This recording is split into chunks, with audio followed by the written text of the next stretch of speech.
That night at the very start of their journey, he simply silently watched as she descended the path wrapped in the glow of the moon. The girl approached him and firmly said that she had come to repay a debt that had once remained unsettled. The man reproachfully replied that he should not have been so greedy and ventured so far into the mountains, where every step could be the last. The hero sharply asked if he was all right, and the man insisted that a bear was already lurking behind the boy, holding its breath.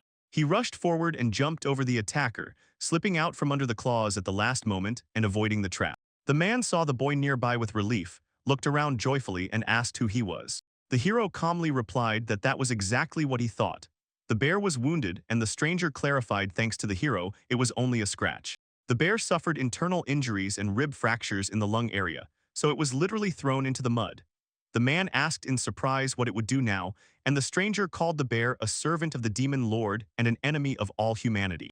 The main hero smiled and frankly admitted, yes, he really is a monster, but from now on he is his patient. The man sharply used a sword skill, and from the strike his blade hit something hard and hidden, causing the air to clang on contact. He apologized to the animal for his rudeness, and decided to leave the rest so that everything would heal on its own. The man screamed in panic that he was about to be killed. The man addressed the animal and asked if it was feeling well, then quietly said that he understood everything. He inquired of the man whether he had any bear eggs, and the words sounded strange and suspicious. The stranger immediately began to deny these words, retreating and averting his gaze. The main character declared that this was a rare bear with eggs, and lashed out at him because he had taken his baby. The man asked if that was exactly why he came for him, although he was already wounded, and the boy just shook his head and said he did not know. The stranger said that he guessed. The young man had stolen his eggs and in response heard they also have feelings. The hero quietly added that if you listen carefully, you can hear the quiet voice of animals, as if it sounds somewhere just beneath the skin of the forest. Now he needs to go around this entire territory, so he will push him forward and drop him off at the base to make it by the next dawn. The man solemnly declared that the hero has incredible power in healing arts, and at the same time perfectly understands monsters. The man introduced himself as Zeke Veterinary, and explained that he is a veterinarian who knows how to treat even the most demanding cases. The hero focused, ran his fingers over the animal's body, and applied his healing technique as if laying light into every movement. In a moment the cow already looked healthy. The fur smoothed out, the gaze cleared, and it stopped trembling plaintively. The owners awkwardly but sincerely thanked him and said that now they were in his debt. The girl, pointing at the strange glow in the darkness, asked what kind of light it was, and the man replied that this is how the hero's skill manifests, so this is truly a special person. She inquired whether she could have the same skills, and the man solemnly said that he had already explained to her. She could not do what he was capable of. The main heroine confidently said that it did not matter whether she had this skill or not, because the main thing was that she had the desire to help. He was asked not to refuse with modesty and not to belittle himself, since he was a great specialist and perhaps could even surpass his father. But the boy answered with bitter honesty that he was nowhere near him, after which he added, the father had long since died, and when the girl apologized, he said it was all right, that was a long time ago. Zeke turned to him and, as if changing the subject, quietly said that since he had saved the cow, now something completely different was bothering him. The barn is well ventilated, but that huge mass inside lacks space to maneuver, and it blocks the air supply, so it has to be cleaned more often. In the far corner, the body was even more bent and exhausted than last time, and he decided that it needed to be moved to another place. The protagonist asked how exactly the feed was distributed and immediately decided. They had added too much concentrate, not observing the proper measure. The animals slowly moved forward and breathed heavily. Their appearance suggested that they were overfed. Each of them seemed to have received their own orders from above, and he was sure that they wanted to fatten them even more. But doing so in a way that would drag the family into trouble was unnecessary. The man confirmed in a broken manner that he was absolutely right and added, in the last month he had already received another order but still had not managed to fulfill it. At that moment, the hero sharply looked back and called someone, as if the transition to the next step was supposed to happen right now. He said that he had been at East Ranch and was now conducting a scheduled inspection of the territory. The man suddenly snapped at the scream and stated that all this could be done in just 30 minutes. The boy replied that what was said was true, but he emphasized, it took too much effort to do so. The man reproached that the hero keeps making excuses again and again, and does not understand why waste time if they will be cut into meat anyway. In any case, he ordered him to return immediately and quickly, and he immediately agreed. The girl saw how the hero had to work at the limit of his strength, and awkwardly noted this, while he calmly said that he was already used to such a burden. The man exclaimed that this was a real horror, because everyone already knew how hard the hero worked. But the rich and aristocrats seemed indifferent, and the hero was not at all surprised that they treated animals so thoughtlessly. The owner shook his head and stated that under the new king the livestock industry in the country had declined, so they only had one veterinarian left. And although they were lucky to have the hero, he still asked him to get out of here and take his talent elsewhere, because it was pointless to waste time here. The main hero sharply objected that he could not just abandon everyone to their fate, and the man replied firmly and without sympathy, even if he says so, he still needs to think about himself. The man smiled with relief and said he was glad to hear that, as if he had finally received from the hero what he hoped for. He warned that the minister was already furious, so it was better for him to leave immediately, and he himself would return and ask to take care of everyone. Zeke gently patted his dragon on the neck and suggested he return home, to where it would be calm. The animal suddenly jerked and broke free from the chain, and the one who held it looked confused, not understanding what exactly had happened. The hero noticed how the dragon heard his call. The wings barely moved, the gaze fell on him, and the dragon sincerely thanked him. He was going to flee the country and look for better prospects, but he could not just abandon the people, no matter how beneficial it might be. He looked back at the place where he found himself and realized it was not so bad after all. The main hero addressed the dragon with a question about what had happened. But suddenly they went down the stairs, and the boy asked Zeke to wait, explaining that the capital was in another country. Zeke noticed some creature on the ground, froze, and thought it was a dog. It was wounded, and he sincerely thanked the dragon for paying attention to it. The animal had cuts and bruises on its body, but there were no signs of a deadly threat. The hero carefully applied the medical examination skill, quickly and accurately checking the wounds and overall condition. Toxins were found in the dog's blood samples, and the boy immediately concluded that ogres had attacked it. He leaned closer, looked reassuringly into the animal's moist eyes, and said that everything would be fine because he was a doctor. The hero used the dosing skill to prepare the necessary healing doses and stabilize its condition. Zeke said that they would just give her an injection and she would feel better immediately, and asked her not to move while he made sure everything went safely. The man decided that the dog had well-groomed and soft fur.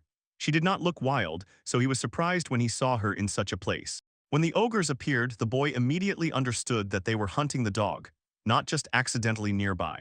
He sharply asked why the ogres were chasing her if they did not even intend to eat her, as if there was no sensible reason in their actions. One of the ogres rushed at him in an attack, and he did not even have time to realize that he could no longer control the situation. The attack shattered his calm instantly. The hero began to defend himself, and then strike after strike moved into a counterattack. He assured that he did not want to harm them if he could manage without violence. But despite his words, they still attacked him, and then he decisively fought back. The main hero used the paralysis skill, instantly immobilizing the opponents. After that, he used the sleep skill, plunging them into a deep, irreversible oblivion. They called these two medical skills, but they proved incredibly useful precisely for such situations. Thanks to them, the puppy was finally safe, and his condition stopped worsening. The man exhaled with relief and began to thank, sincerely shaking hands as a sign of gratitude. But suddenly the puppy slipped from his hands, as if frightened, fleeing from danger. The man immediately decided that it was a monster, and in his mind flashed.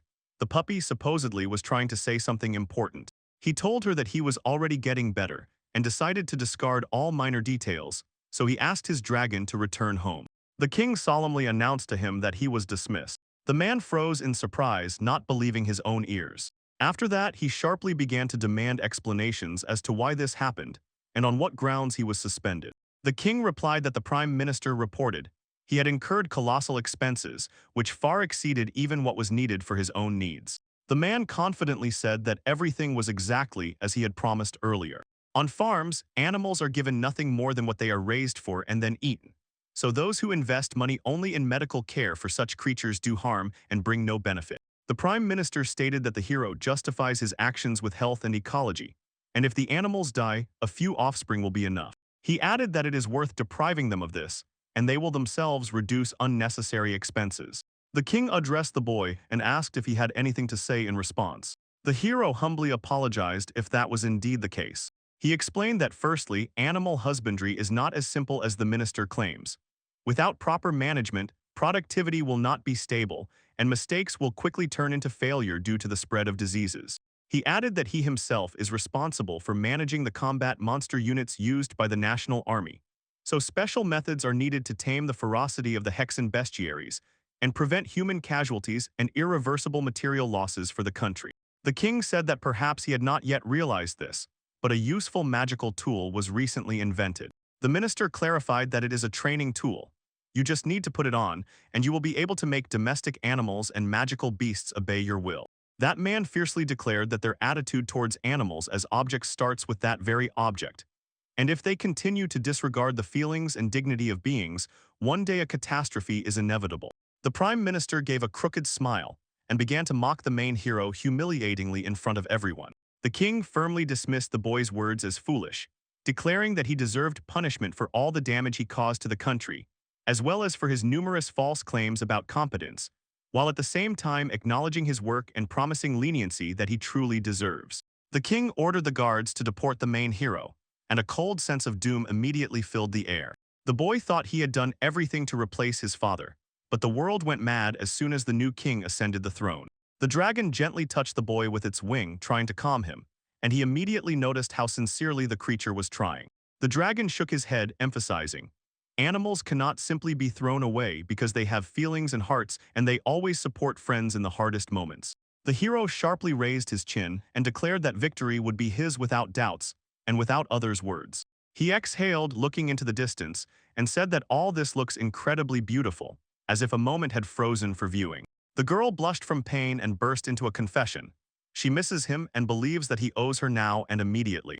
Then the girl calmly introduced herself and said that her name was Tiffany. The man, relieved, invited her to enter the house, opening the door wider. He asked if this was the very puppy he had saved, and Tiffany confirmed with a smile. The hero sharply remarked that because of her big ears and fluffy tail, she looked like a monster. The boy insisted that he was saving only an ordinary puppy, not a girl with such an appearance. The girl, suddenly turning into a puppy, came closer and asked if he now believed in what had happened. He replied that he had never heard of such a monster that could turn into a human, and Tiffany gently objected, "I am not a monster," and looked at him inquisitively. She asked if he knew about monster gods, but he shook his head and said no. Tiffany said that this monster has existed since ancient times and is equal to the gods, and the one who rules them is called Divine Beast King.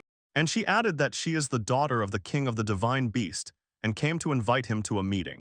Narigma is a country of water, greenery, and beasts, where the king of the Divine Beast rules, and he, finding no peace without a caring hand for his own land, extends it towards an unknown monster he met on the way. The boy awkwardly replied that he is not capable of great deeds right now, because his abilities are limited. But as soon as the girl promised to ask for help, he nodded and said he would fulfill her request, since he was just deported and her proposal was timely, like a key in a lock. The girl solemnly ordered him to wait simply at home until she resolves everything, without putting him at risk with unnecessary steps. When the boy slowly began to tremble and glow from within, the girl proclaimed in a quiet, confident voice, "The contract is concluded, and now their agreement cannot be broken. He who makes a deal with the divine beast will unleash his hidden power and gain much greater might." She said that if he has any questions, he can boldly ask them. The man said confidently that it is time to prepare, and the silence immediately became tense. The girl slowly lay down on his bed, casting her gaze around the room as if checking how he would react. She asked directly if he wanted her to sleep with him tonight. The hero frankly admitted that it would hurt him to lose, and said that he could no longer stay in this country.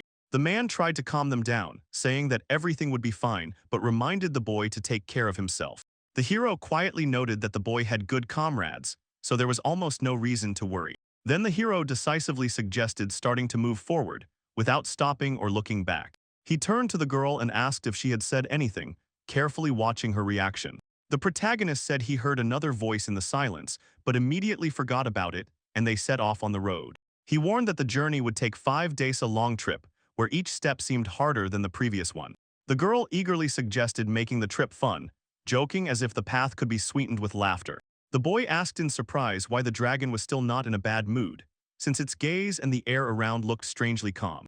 In the forest thicket, they came across a wounded harpy clutching its wing and quietly gasping in pain. It was a fierce rank monster, and it was still unclear how it had ended up here at all. Lately, there had been too many wounded monsters in the city or on the outskirts, and this was increasingly worrying. The man cautiously approached closer to the heartbeat to examine its condition, and not scare the creature with sudden movements. He activated his sleep skill, wrapping the space with a soft shimmer from which the tension in the body gradually released. The girl asked with surprise why he treated her that way, and he calmly replied, "Because he is a doctor." The monsters went mad only because of the demon's curse, so it was not their fault. The girl assured that before her was the same boy she had always known and sincerely admired, and declared, if so, the harpy could be tamed with love, but the boy asked her to be silent immediately. He explained that the monsters were cursed and not so easy to subdue, but in the kingdom he still managed to take care of them, so their rage did not go unanswered. Lifting the curse turned out to be a long and exhausting task. He achieved it only after many years of struggle and exhaustion of strength. The girl said that he easily dealt with a high-ranking monster, and he sharply replied that he did not even remember ever having such power. His power sharply increased immediately after he signed the contract and activated the terms of the agreement. His abilities reached such a level that he began to understand the language of harpies, clearly catching every nuance of their scream. All this became a direct condition of their agreement, without which the contract would have no force. The girl said with a smile that only his talents and persistent work on himself led to such a result. They both gathered around that boy and with weight in their glances confessed that they liked him. The girl confessed that she was madly in love with him, but he didn't even notice those looks and the trembling in her voice, and the boy just waved it off, saying it was a misunderstanding.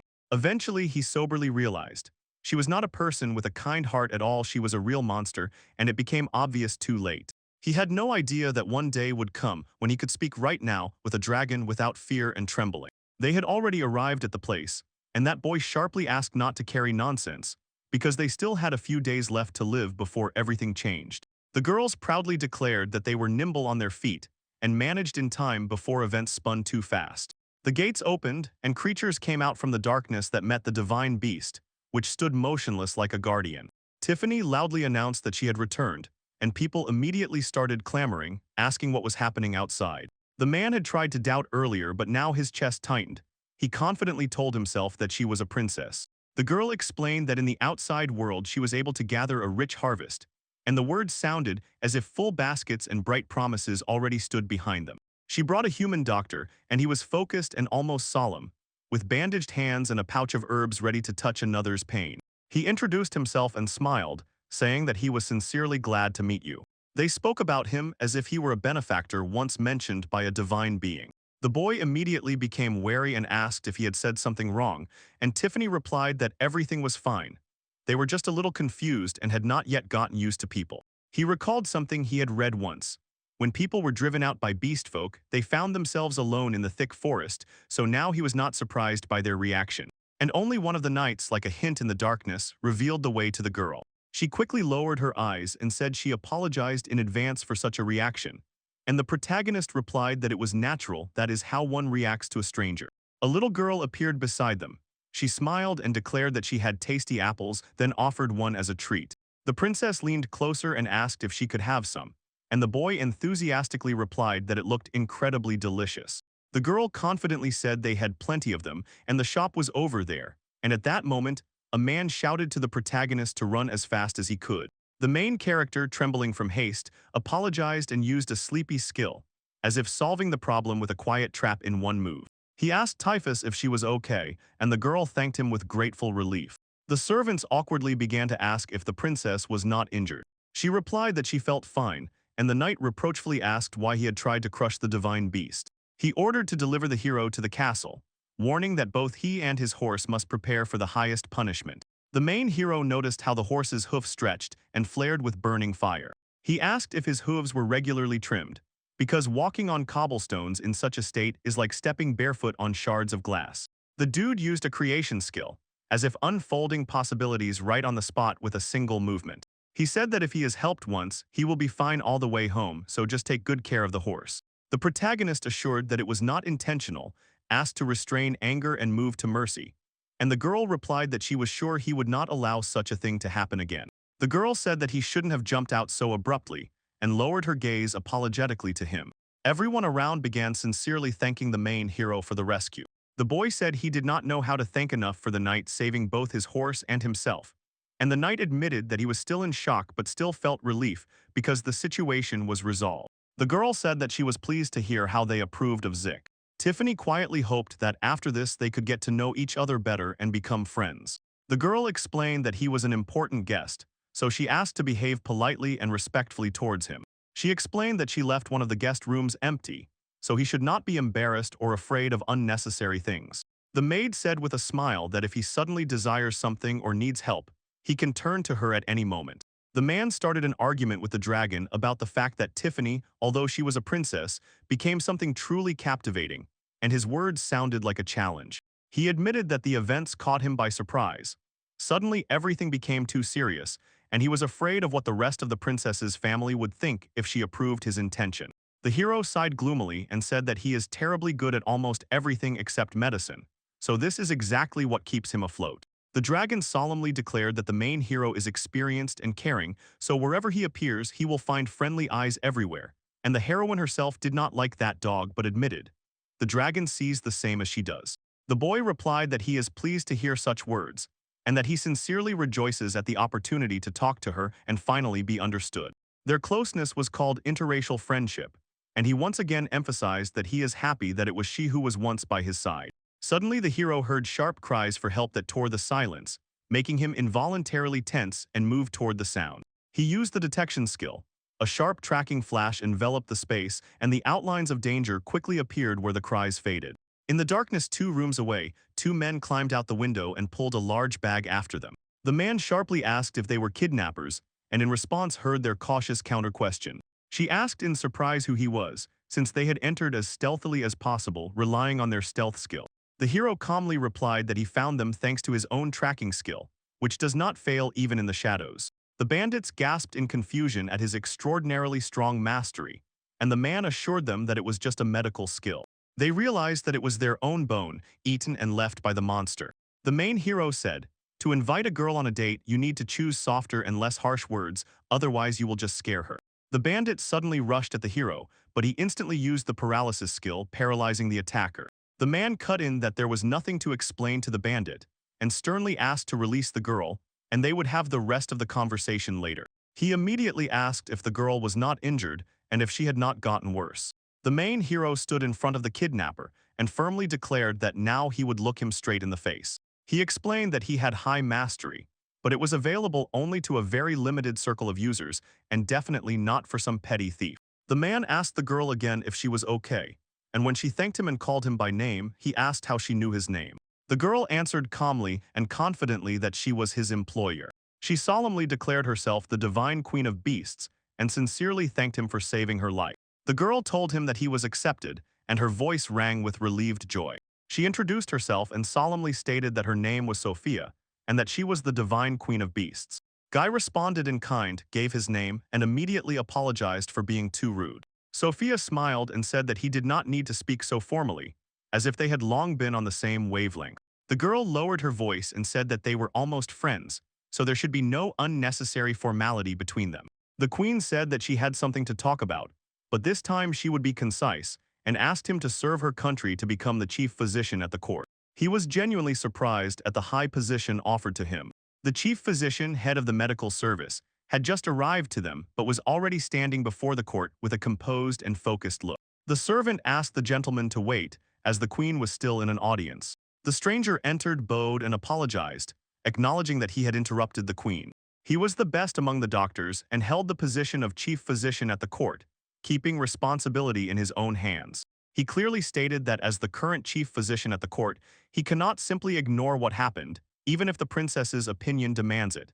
Giving an important position to a newly arrived stranger is true madness. He was reproached for behaving rudely, and tension and dissatisfaction were immediately felt in the air. The queen calmly replied that there is some value in his words, so they will consider his candidacy for the assistant position. Zoroa turned to the queen and sharply said that he does not believe in this person's ability to hold such an important position regardless of who supports him and expressed suspicion. Perhaps he is a spy from another country. The man respectfully described his physique and center of gravity, as if preparing to explain exactly how the body maintains itself in motion. Then he asked to look at his right hand, extending it closer to the light so that the details could be seen.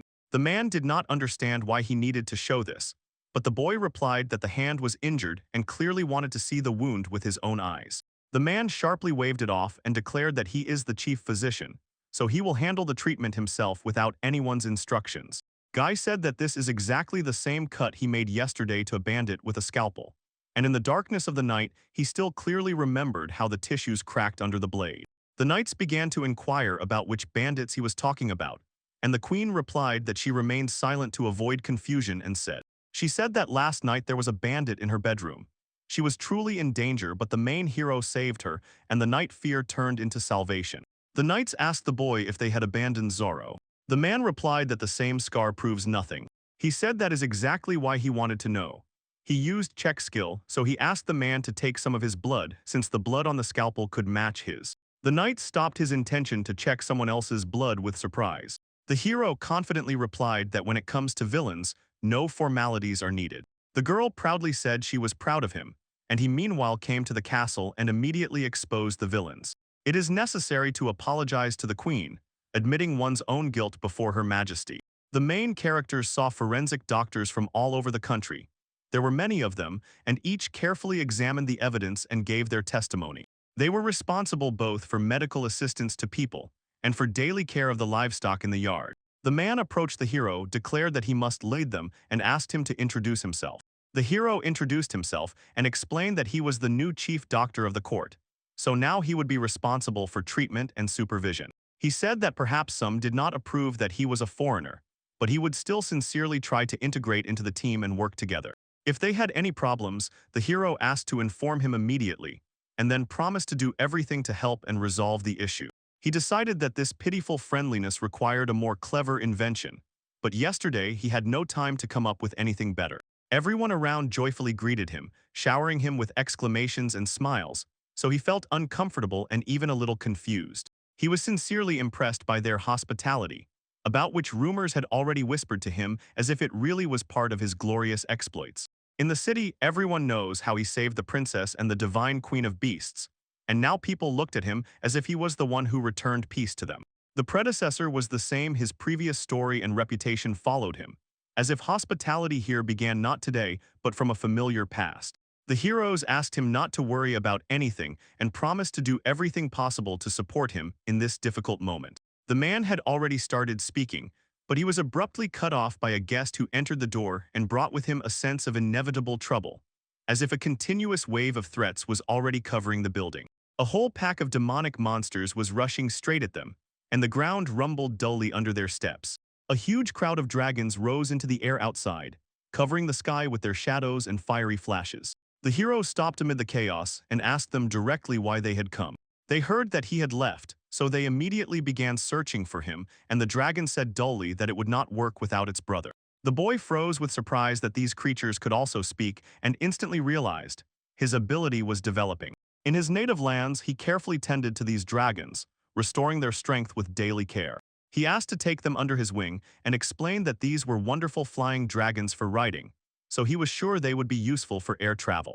The beastmen called them a true treasure, and the dragons agreed to his proposal. The former king of the protagonist's country laughed out loud, as if his laughter summed up the whole situation. He asked the minister about his new crown, and the minister replied that with such brightness the king would be known in all corners of the earth. The king stated that this was much more profitable than spending money on animals, and was sure that once people saw the crown, they would be delighted. It was already late, it was time to set off, so the king inquired whether the flying dragon was ready to depart. But a dragon that could fly did not exist, so the king had to accept reality and look for another way to set out on the journey. Since early morning, the knights had been prowling around, searching for flying dragons because the king warned. Without them, they would not make it to the meeting on time. The hero simply had no choice and immediately ordered the horses to be taken to the carriage, preparing the way for departure. But when it came down to it, it turned out that there were no horses at all, not a single one remained in the stable or in the yard. As soon as the main hero left, no one else fed the horses or looked after them, so the burden of disorder immediately fell on those who were supposed to care for them. Under such conditions, it was already impossible to harness them to a cart, and even more so to saddle them for the road. The minister, leaving them no chance, announced that there really was no choice, then they would have to get into the carriage and go. The king flared up with anger because he had to behave like a servant, and the minister quietly promised to think about what to do next. The man shrugged indifferently, and without arguing they had to set off on the road. He was late and apologized to the men, And the king, waving him off, said that he had his own problems and no time for unnecessary explanations. He was told that most of the agenda had already been discussed, and he heard someone quietly mutter, "At the end of the protocol, they would definitely mention him too." The dragon rejoiced at the new house, and the boy explained that Sophia had given them an empty house, just freed from a foreign life. They looked so huge that even the spacious house seemed cramped, since everything had to fit inside. The guy confessed with embarrassment that he had contacted Mint, and now everything depended on her response. The hero said with a muffled determination that he had written her a letter, and sent it by owl so that it would arrive faster than any words. No matter how strong her hatred was, he reminded her. She was his sister, so at least she should know what was wrong with him. The man carefully began cleaning, arranging things in their places, as if preparing the room for an important conversation. The girl suddenly felt that trouble was ahead, and her heart tightened with a premonition that gave her no peace. She turned to her brother and asked him to wait a little, promising that she would come to him very soon.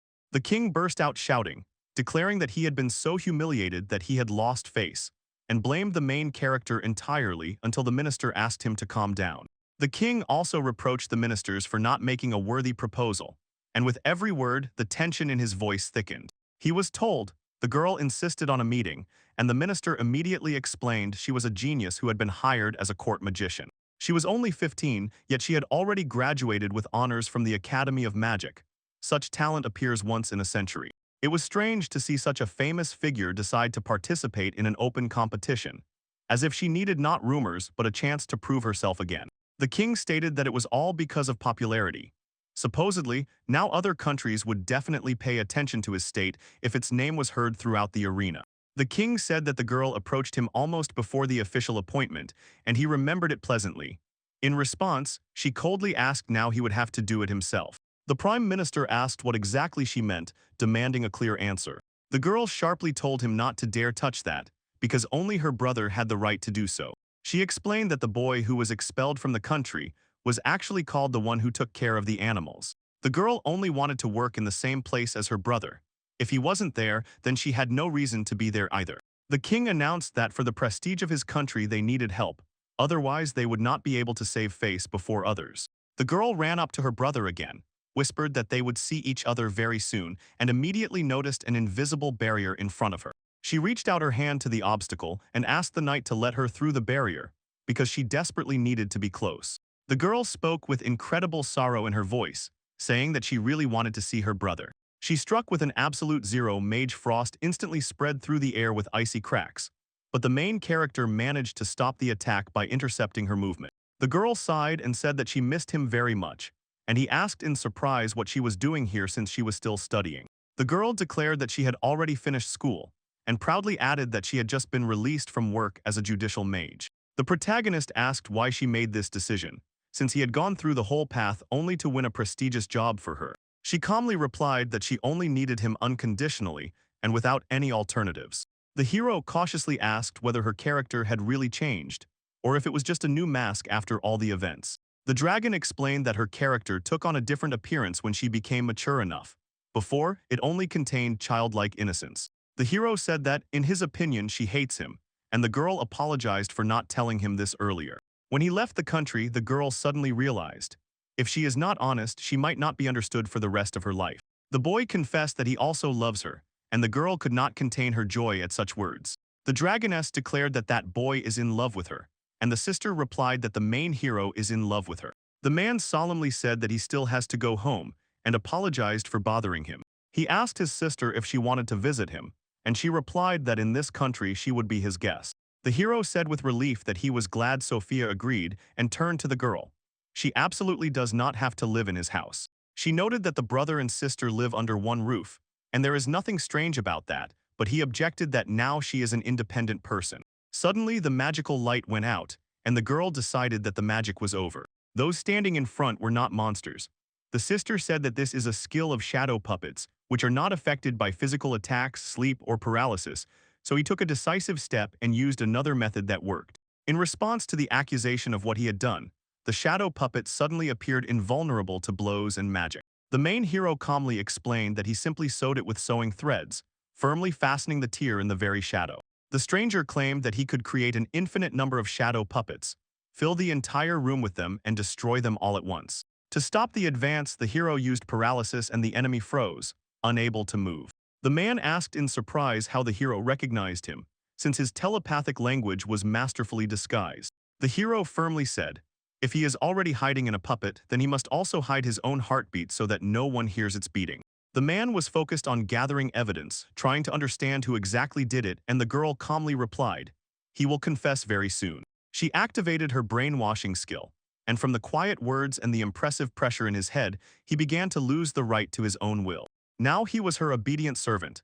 He looked obediently and answered any questions immediately, without any lies or concealment. The girl sharply asked why he attacked her brother, and her voice showed a boundary beyond which he could no longer retreat. The man said that the king and the prime minister ordered the main hero to be killed, and it sounded like a verdict. It was these high officials who expelled him from the country, condemning him to exile and defenselessness. Banishment is just a ritual, but murder is a completely different matter, so he still could not understand what exactly he broke in his life. The king asked if they could bring the girl back, and the prime minister replied that it was unlikely unless, considering how they themselves treated the main character. Then the minister began to justify himself, saying he had not taken the main character into account and admitted, to bring back the mage, concrete concessions would have to be made. All they need is to convincingly show their intentions. They are ready to take them back without hesitation if the situation goes wrong. The king sharply suggested, as soon as the first opportunity arises, they will hire assassins and kill the boy, but the minister cut in, saying the king thinks too negatively. The man just shook his head and replied that he had already sent an assassin, so it is not such a bad idea. The minister stood tensely and explained, the assassin was already there when they drove the boy out, but no one noticed. The girl quietly inhaled and said she understood the one they sent, despite all efforts was defeated. The king began to say that everything happened because of a mistake, but the man immediately interrupted the conversation. They worry about her and the main character, so they act so harshly. The girl said she knew well, these people are incorrigible and that they would have to pay for what they did to her brother. They tried to persuade her not to punish them, but the girl without hesitation used the absolute zero technique, instantly destroying any hope of pardon. The girl promised that for the sake of her brother's life she would not take their lives, but warned, if they come for him again, it will be their end. The king, sighing heavily, admitted that he was tired of everything, and at that moment the boy calmly replied that he really likes bathing. He built an open sauna just as a hobby, enjoying turning ordinary leisure into his own little ritual. Although the schedule is no longer as busy as before, the boy still gets exhausted, and his sister assures him that the water in this shower is divine. The girl smiled and said that she would go to the shower too, to wash away fatigue and fill herself with strength. The dragon, together with another girl, approached the main hero and froze, noticing that he was bathing, and the air around became tense and awkward. The ice still hadn't melted. The knight reported that they had lured all the mages, but such high magic is not easy, and the minister sternly replied that he did not need excuses and that everything must be completed by the end of the week. They were really lucky because there were no casualties, but the surrounding buildings were heavily damaged, and he was already afraid that a special budget would have to be allocated for restoration. The king solemnly and fiercely began to curse everyone around, as if the castle itself had brought misfortune. The minister bowed low and stated that he had prepared a detailed cost estimate for the reconstruction of the castle and its surroundings. The king ordered to teach the main hero a good lesson because he had already been sick and now needed the right trials. He explained that control over the castle is the duty of the prime minister, so he must immediately take up the problem. The man asked not to be disturbed until tomorrow and to prepare 10 days to finally finish off the main hero. The knights admitted that the owl was too cold to fly, so they lost contact with all other stations, and all the salamander guards simultaneously went into hibernation while the guard monster threw tantrums in the cold. Near the main gates, the slope was slippery and dangerous to climb. The water pipe burst, and water spread right underfoot. The boy sat next to the girl and explained that they needed to see how the cold would retreat overnight, after which he firmly promised he would return tomorrow. The main hero said that he intended to vaccinate the girl and asked to prepare everything for the procedure, and she sincerely thanked him. He had already finished work for the day, so he was confirmed that he had done everything properly, and it was announced. Now they would have a date together. The dragon gloomily stated that the girl was too attached to him and suggested throwing her off, as if to get rid of an unnecessary burden. The man entertained himself at the usual pace, keeping an even breath, and only last time in this place was truly calm. The girl cautiously asked again if he was not dead. The man introduced himself uncertainly and firmly said that he did not know any elves. The animal flinched from surprise because it heard its own voice, and the boy shrugged, as if to say it sounds strange. The dragon admitted that he was shocked. For the first time since birth he saw a human who could talk to them, and the young man replied that they would return to this later, as he had received deep wounds. The monster asked if a human could heal the dragon, and the hero answered that yes, even in such a situation the dragon needed to be saved. The monster nodded, agreed with the hero, and confessed that he would need some time to recover after what had happened. The man solemnly declared that he was a doctor, and seeing the wounded dragon, no longer looked for any excuses, he simply had to help. He began treatment, and ordered that a stream of water suitable for cleansing and maintaining the dragon's strength be nearby. Another figure appeared before him and coldly said that the diamond dragon was prey, so treatment would not prevent taking him. The hero asked Tiffany to gather as many leaves from the trees as possible, warning that he did not want to be ignored. The man irritably declared, "If the hero is just resting, let him go and not interfere while he heals the dragon." The stranger sharply objected that behaving like this towards a dragon slayer was wrong. The man coldly replied that the hero deserved death. The dragon, trembling with pain, ordered the hero to run, as the stranger's arrows had pierced even his diamond scales. The man looked at the boy confusedly, because he had no idea who the main hero would be, and the boy calmly introduced himself as a veterinarian and promised to treat the dragon. The unknown man threw with a cold smile, "You are lying," as if his words were already a verdict. The man only snorted and promised that he would see nothing through his own arrows. But the dragon suddenly became worried about the hero's safety and ordered him to flee urgently. The stranger said that he remembered the face and name of the main hero well, and there was a hidden intent in his voice. The boy sharply folded his fingers and used a teleportation spell, demonstrating that this was not an ordinary trick, but a complex and risky magical technique. The man declared that every time troublemakers crossed his path, he quickly dealt with them without any pangs of conscience. Now he was going to start treatment, and asked the dragon not to move or interfere. The girl inquired about how exactly the treatment would proceed, and the boy replied that he was only observing what could be achieved. He believed that as soon as the surface wounds healed, the dragon's healing abilities would complete everything else to the end. Even if he applied his skills, the treatment would still take incredibly long, because the bandit probably mixed some magic into his arrows. The dragon admitted that he knew many dragon slayers but had never seen anyone try to heal him. So the hero sharply asked him to be silent and ordered to hand this matter over to the doctors. The dragon explained that he was trying to heal himself only with human powers, but that was not enough, and advised doing something different from the usual methods. The man replied that he always speaks honestly with patience, and sincerely apologized for currently being able to offer only as much as he could. The dragon added that he needed sacred energy, and there should be enough of it to enhance the magic and initiate true healing. The protagonist shook his head and said that he was hearing about sacred energy for the first time, so he did not understand where to get it from or how it worked. The dragon, majestically spreading his wings in the cave's shadow, asked if the boy could use his healing magic, and the boy only shook his head. Yes, but it is easier said than done. The dragon leaned closer and asked if the hero had mastered such power before, to which he replied, "His power does not perform healing, he helps patients heal themselves." The hero sharply inhaled because he realized, healing magic is a completely different phenomenon. It puts providence to sleep and returns them to their usual life, and he had not even realized that his sister was trying to convey this to him. The dragon solemnly declared that he could heal because powerful energy surged within him, and added, "This is no coincidence, his path is woven from the accumulation of many healings, leading to new experience." The hero, holding his breath, asked where the dragon had so much knowledge, and the dragon answered calmly and confidently, "All of this grows from his spirit and the actions of his hands, which sense the right moment." The man said anxiously that in that case, he needed to check all his savings down to the last coin. The dragon shook his head in surprise and grumbled that, despite everything seeming absolutely perfect, the event had dragged on prematurely. The unique skilled dragon healer, Hand of God, flared up and evolved into Doctor of Hundreds of Beasts, as if transforming the very power of healing into an inexhaustible gift. The man sighed and admitted that the girl sometimes behaves frighteningly, and that makes him uneasy. He smiled with relief and said he was glad. The dragon was fine, and the monster, trembling with gratitude, thanked him both for the rescue and for the power he gave. The hero calmly said that he only did what he was obliged to do and saw nothing unnecessary in it.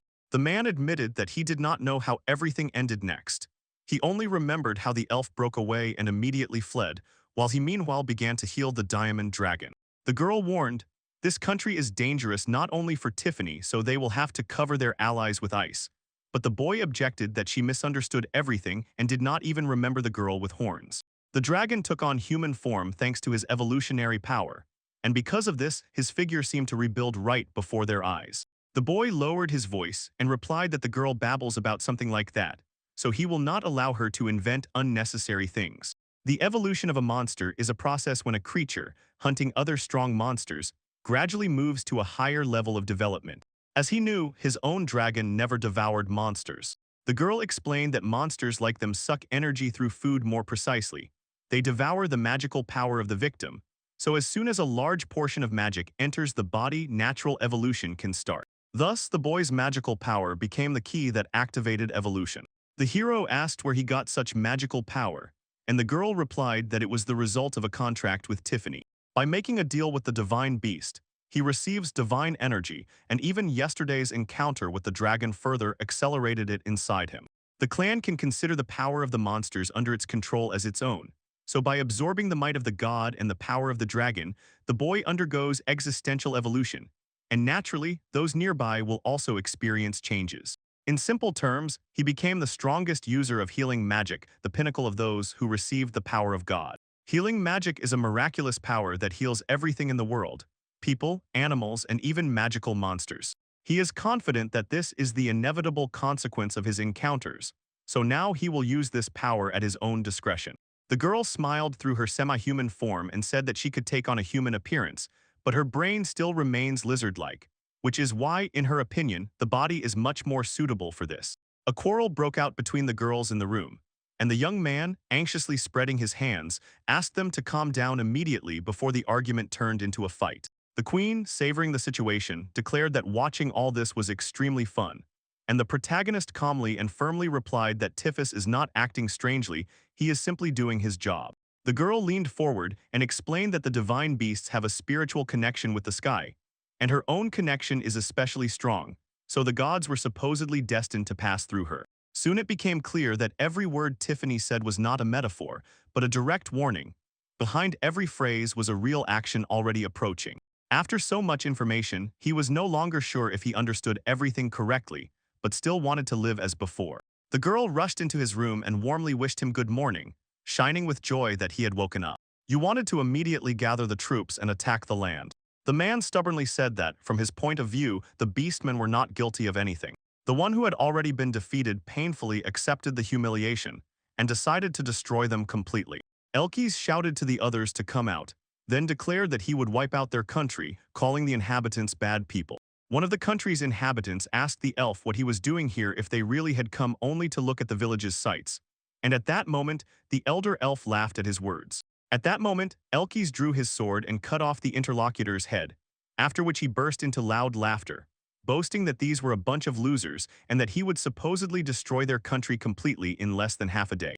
The beastman's voice sounded from behind and asked what exactly he had just done, and the elf immediately turned around, stating that he did not understand why his neck was intact, and the boy repeated his question once more. At that moment, one of the elves jumped on the beastman and hissed that he was a pathetic little bug, so he would repeat the strike again, but the beastman instantly covered himself instead. Someone attacked the elf and the strike missed. The offensive elf shattered into pieces, and at the sight of this, Elkis involuntarily flinched, because he definitely did not expect this. At that very moment, one of the subordinates called Elkis by name and reported that light had enveloped the village and now they could not proceed further. Elkis instantly realized that it was magic and aloud called the protagonist's name. Elkis explained that they had fortified the village while waiting for his arrival, and then amid the tension asked if it was really wise. The beastman immediately cut him off and asked what exactly he meant. That man replied that Master Zeke was here yesterday, having come for a routine inspection, and recalled the queen's words. Whoever heals the protagonist will be blessed by the light for some time.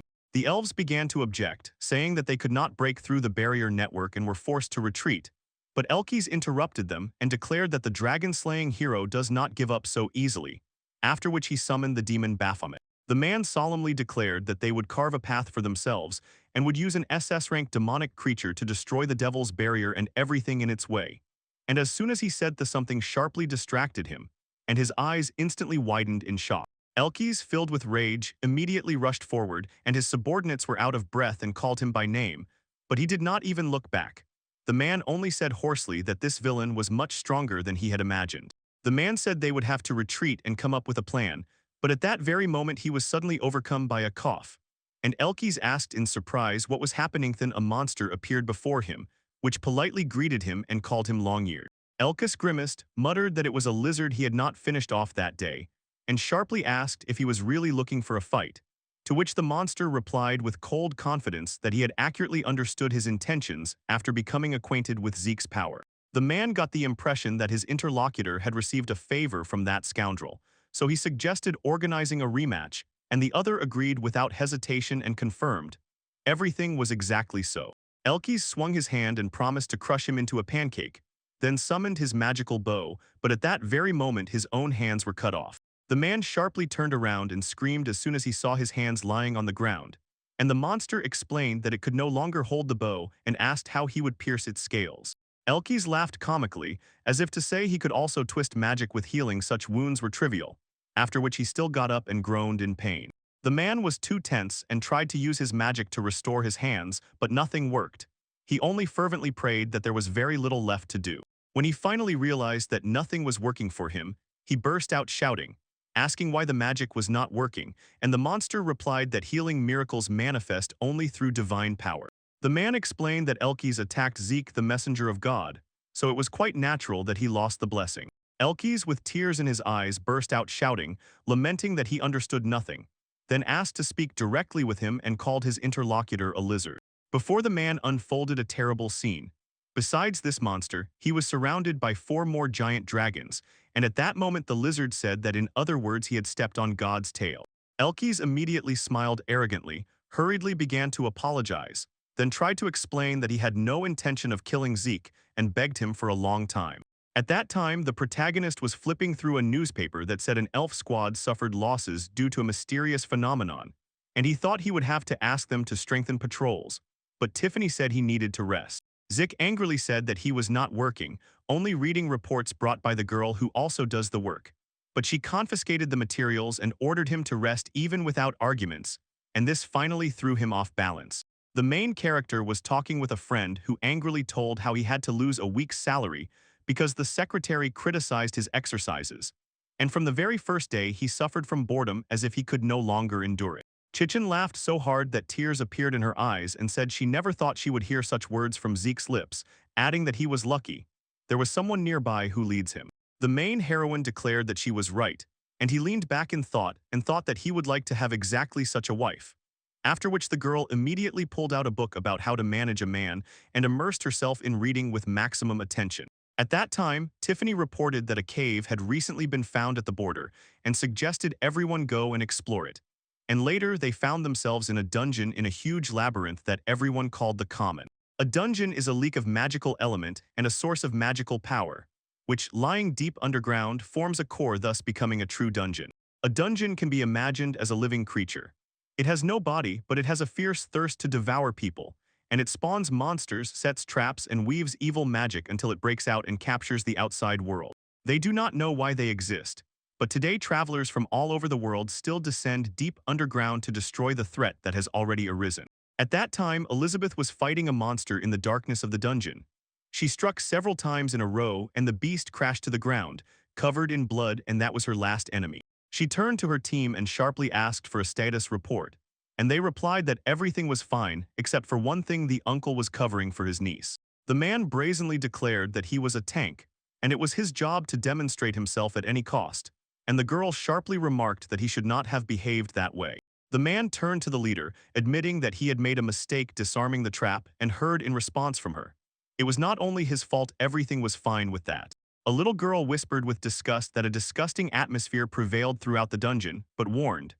This was not the worst that could happen, so the boy said that the cave was teeming with S-class monsters, suggesting retreat, but no one listened to him. Elizabeth firmly stated that they faced disobedience to the royal order, warning they would lose the Prime Minister's trust, and this would turn into a disaster for their party. Then Elizabeth suddenly shouted that the roles were changing. She would take the hit, and the man would cover the rear, and the little girl, tensing anxiously, replied that they needed to be careful because she felt the magic was already activating. At that moment, a huge pile of monsters surrounded them from all sides, and the blonde asked if this was really even more of their appearance, and the leader only grimly replied that they would have to start from scratch, after which he decisively ordered to act. At that very moment, in another part of the dungeon, the protagonist was with his team, and Tiffany was laughing as if it were a celebration, because they were rolling down, and she exclaimed that it was incredibly funny. Zeke admitted that the situation was terrible and he was even a little nervous. But Tiffany immediately picked up that it was so much fun and there were so many attractions here, like in an amusement park, and then Chichen cautiously asked if they were sure the cave was safe. The girl boldly stated that here one could both fall into lava and get hit, and everything would be fine. So Chichen hesitantly but believed, holding on to the edge of fear. The main character said that he was interested in how all this worked, and at that moment Tiffany saw, the monsters nearby looked not like decorations, but like real creatures, after which Zek sharply asked if really being afraid of such things was nonsense. At that moment, the monster turned to them and commanded them to die, then with furious rage rushed at Tiffany, swinging a huge hammer and pressing her weapon to the very ground. Chichen immediately shouted that this was already dangerous, but Zeke waved his hand, saying nothing terrible, it's just an attraction, and Tiffany, bursting out laughing, said that he scared her. Everyone in the cave froze in shock. Suddenly, Tiffany looked at the bowl, where blood was already showing, and said that the monster was wounded, and the main character immediately asked him about it without any special makeup or performance. Zeke came closer, carefully touched the wound, and confidently said that he was a doctor and would fix everything in a moment. So he asked for permission to examine, after which he used a healing skill, and the monster even stiffened watching the miracle. The main character explained that after the examination he cast a healing spell on the whole body to cure the monster of all other ailments. Tiffany only exclaimed that it was cool, and at that time, the bull asked if his name was really Zeke. The monster knelt before him and with feigned gratitude whispered that he had not woken him up in vain, and now he needed their help. Many were bound by a curse. At the same time, in another corner of the dungeon, the uncle again intercepted his niece and shielded her from the monster's blow. Elizabeth instantly screamed and looked at him, and the man at that moment fell to the ground, and blood flowed abundantly from the wounds. The uncle assured that he was a tank, so he would not let her get hurt, but others hurried to say that everything was fine, but his breathing was broken and there was a lot of blood. The leader said that on the other side there is a sign that leads straight to the heart of the dungeon, and the little girl, quietly shaking her head, decided they should go there. Elizabeth asked how much magic was left for the attack, and the blonde replied that Suba had only 20, and another added, if they use the last of the restorative items, then it will be 30. The female leader gathered the team and solemnly said that as soon as she gave the signal, they should unleash all their fire on the front line, and the dark-haired man shook his head and warned, if they just bombard, the enemy will switch to maneuver tactics. Elizabeth sharply replied that they needed not to waste time but to get rid of the enemy to gain a few precious seconds, and ordered to move in the opposite direction, scatter them individually, while she would run at full speed so that together they could destroy the core. The blonde asked with distrust in her voice whether the leader really considered this plan realistic, and she admitted, it was her fault because she failed to properly assess the complexity of the dungeon, so she must take responsibility. The dark-haired woman gloomily added that the explosion plan was never well thought out. The dark-haired man confidently said that if she could endure the dungeon with this strategy, there would be no problems, asked her several sharp questions, and finally asked about a basic characteristic, which made the girl flare up with anger and blush. The dark-haired man just shrugged and confirmed that they would manage anyway, and the blonde firmly promised that everyone would return alive. The leader even blushed with relief and nodded gratefully to them, as if she finally found a reason not to break down. At that moment, a strong explosive wave thundered in the room, and the blonde, as if continuing the conversation, said that they had already discussed the explosion, to which Elizabeth only mockingly replied, it wasn't me. It turned out that the main character came with his own team. He said in surprise that too many people had gathered here. The leader immediately asked who they were, and Zeke calmly explained that he was just a doctor and happened to be passing by. Everyone was in shock. The protagonist stated that they had endured incredible torment, and the monster replied, everything is fine, the curse worked, but karmic retribution did not. So Zeke emphasized that the time for truth had passed, and now everything is decided by time and strength. After these words, the hero closed his eyes and used the return skill, raising an energetic flash that hit both monsters and people alike. The leader looked at her hand and saw that the wounds had disappeared. The uncle also looked healthy, all his injuries had dissolved, and his niece immediately blossomed with joy. Then everyone saw, even all the monsters returned, and after that they turned to the main character, thanked him, and solemnly declared that he was worthy to become their master. The main hero embarrassedly rejected these words, saying that it was too shameful and asked them not to behave like that anymore, then shook his hands in front of them, and the leader with her team froze in shock, begging to confirm whether he was really a demon lord. After some time, Zeke reached the mansion, greeted Elizabeth, and asked if they had already settled all the formalities, to which the girl answered affirmatively and added that now they were residents of Neragma. The main hero admitted that he was surprised to learn that they were from the same city, and Elizabeth agreed she was also sincerely surprised, then said that he was a veterinarian and she had heard a lot about him. Zeke confirmed that yes, and noted that they were somewhat famous, while Elizabeth replied that there were rumors that they had disappeared, and it was hard to even imagine how much the kingdom had lost because of his departure. The main hero looked away. It was clear that he was uncomfortable and even a little nervous, and aloud said that it happened a long time ago, so she clarified whether it was true that it was about the king and the prime minister.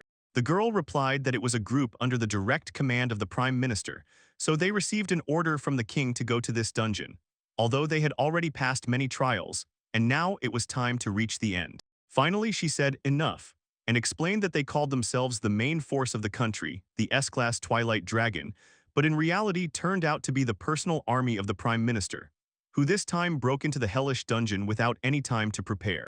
The protagonist admitted that from their side the dungeon was truly hellish, and inwardly thought, "It's good that it was really a blessing from the gods, so they did not suffer as much as they could have." Elizabeth confirmed that everything happened exactly like that, and when everyone arrived happily, Zeke immediately apologized, admitting that they had acted badly on their part. At that moment, the girl asked if this meeting was some kind of scheduled date, and the boy replied that he just came to visit her and would soon return to the infirmary, while at the same second the bull monster apologized to them for the wait. The protagonist turned to him, smiled, and said that he was happy to see that he was finally okay, and the monster quietly replied that if it weren't for him, none of this would have happened. Elizabeth agreed and explained that he lifted the curse from every monster in the dungeon and gathered them together, hiring them all, and added that it was incredible how deeply rooted such a heart is in this country, to which the bull told them to thank Sophia for each of them. The girl turned to the bull with a very sad face and confessed that she had said all sorts of things to him in the dungeon, but the monster interrupted her and assured her, "There is nothing terrible about it, it happens to everyone." The main character said, "Yesterday's enemy is today's friend, and it doesn't matter what happened in the past, the main thing is what is happening now," and Elizabeth immediately supported him with words. The girl said that people, beastmen, and even monsters laugh and live together, and that he was the one who came up with this. So everyone decided to move here for the sake of this idea. The main heroine asked if it was true, and then added that, in her opinion, it was also because of the delicious food. Elizabeth, with a full mouth, replied that the local food is really wonderful. At that moment, someone from her team called the leader, and she, apologizing to Zeke, said that it was already time for her to go because they had dinner and this surprised him, as she had managed to eat quite a lot. Then he noticed a scar on her cheek. The protagonist promised to fix it during the next meeting, and the girl just shook her head. "It's okay, it's an old scar." She touched the scar with her hand and quietly said that it was the memory of the people she had met, her own memories, for which it was like a precious talisman of the past. The main heroine looked at him a little surprised, and then heard his words that it was a scar that did not need to be treated, and immediately understood everything without explanations.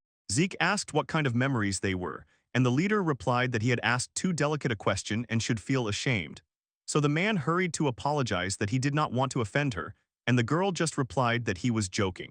Jokingly, Elizabeth turned to him, winked, and said that when they got closer she would tell him, and Zeke smiled and promised that he would make an effort. At the same time, Chichen was sitting in the bushes watching their meeting, and the bull was staring at her in shock because what he saw was too strange. Meanwhile, in another place, an unknown person asked Diamond Dragon if it was true that the boy's name was Zeke. Diamond Dragon responded affirmatively and said that, in his opinion, he would be able to help, after which the interlocutor promised to visit him, and the dragon asked to prepare others, but was told that there was no need for that. Diamond Dragon asked the master to wait, and he himself went further, while the master set off to search for the main hero and ordered at the end that his dear child still needed to be a little patient. The king burst out shouting, declaring that the S-class Twilight Dragon party had left the country, and immediately accused that it was nonsense, and a guild member replied that he had no details. They only said they left for personal reasons. The man angrily began to complain loudly, saying that they were sent on such a noble mission and they dared to leave, and the interlocutor strictly asked him to calm down and addressed him, "Your Majesty." The Prime Minister coldly inquired what that meant, since the guild members supposedly had already left the country, and the guild representative replied that he did not know if they were in anyone's service, so the Prime Minister should know better. Immediately the king, outraged to the extreme, sharply asked what to do next, and the Prime Minister sighed. He had only found resignation statements from several people, but the reason was still unknown to him. The king, bursting out shouting, declared that he absolutely did not want a bad reputation, and ordered to immediately find a replacement for the group that had fled from him, calling them incompetent people at the same time. Then the guild member sharply turned to him and asked why the king seemed not to understand what was happening in the country, and the man indignantly asked again, "What are you saying?" The worker replied that not only Elizabeth and her friends had fled the country. Recently, they had been increasingly receiving requests to tame escaped magical beasts and pets roaming elsewhere, and to help with other similar cases. In the end, he emphasized that maintaining such security was the government's responsibility, so they wanted to ask the king what the government planned to do next. The king and prime minister, hearing about the scattered animals, immediately remembered the main hero, and the king began to curse, insisting that he could not believe it. Allegedly, Zeke was involved in everything, and the worker asked them to calm down. After that, the men were pushed out, because if they were going to make noise, they should do it outside, and the king asked how he dared to behave so rudely, just after hitting the king in the leg, but first inquired about the snow. At that very moment, the prime minister turned to the king and froze, seeing something terrible overhead, and the king said that hardly anything could be more unpleasant, but as he just looked back, a huge dragon hung in the sky. A guild member shouted that it was a dragon and immediately demanded explanations, what it was doing in the city center, and what the patrols were occupied with. The bristled ice dragon looked at them and stated that the human settlement where the veterinarian was located was harder to find than she thought, and that she was looking for a man named Zeke, a famous veterinarian. A guild member asked the dragon if she was threatening them, and she, looking directly at the people, decided that everything was happening as she understood, because the people could not comprehend the dragon's language, so she could only guess what to do next. The king was furious and asked the people why they were standing there, since the threat should have been destroyed immediately, and the worker only replied that they had not managed to do anything yet.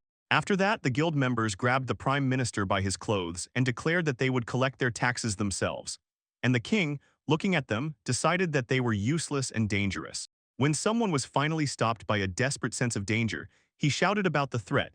A man sharply turned around and saw before him a squad of mercenaries emerging from the shadows. It became clear that this was a gang of mercenaries, hungry wolves, or rather a band of thieves led by Lamb, who already had experience and knew how to defeat the old dragon.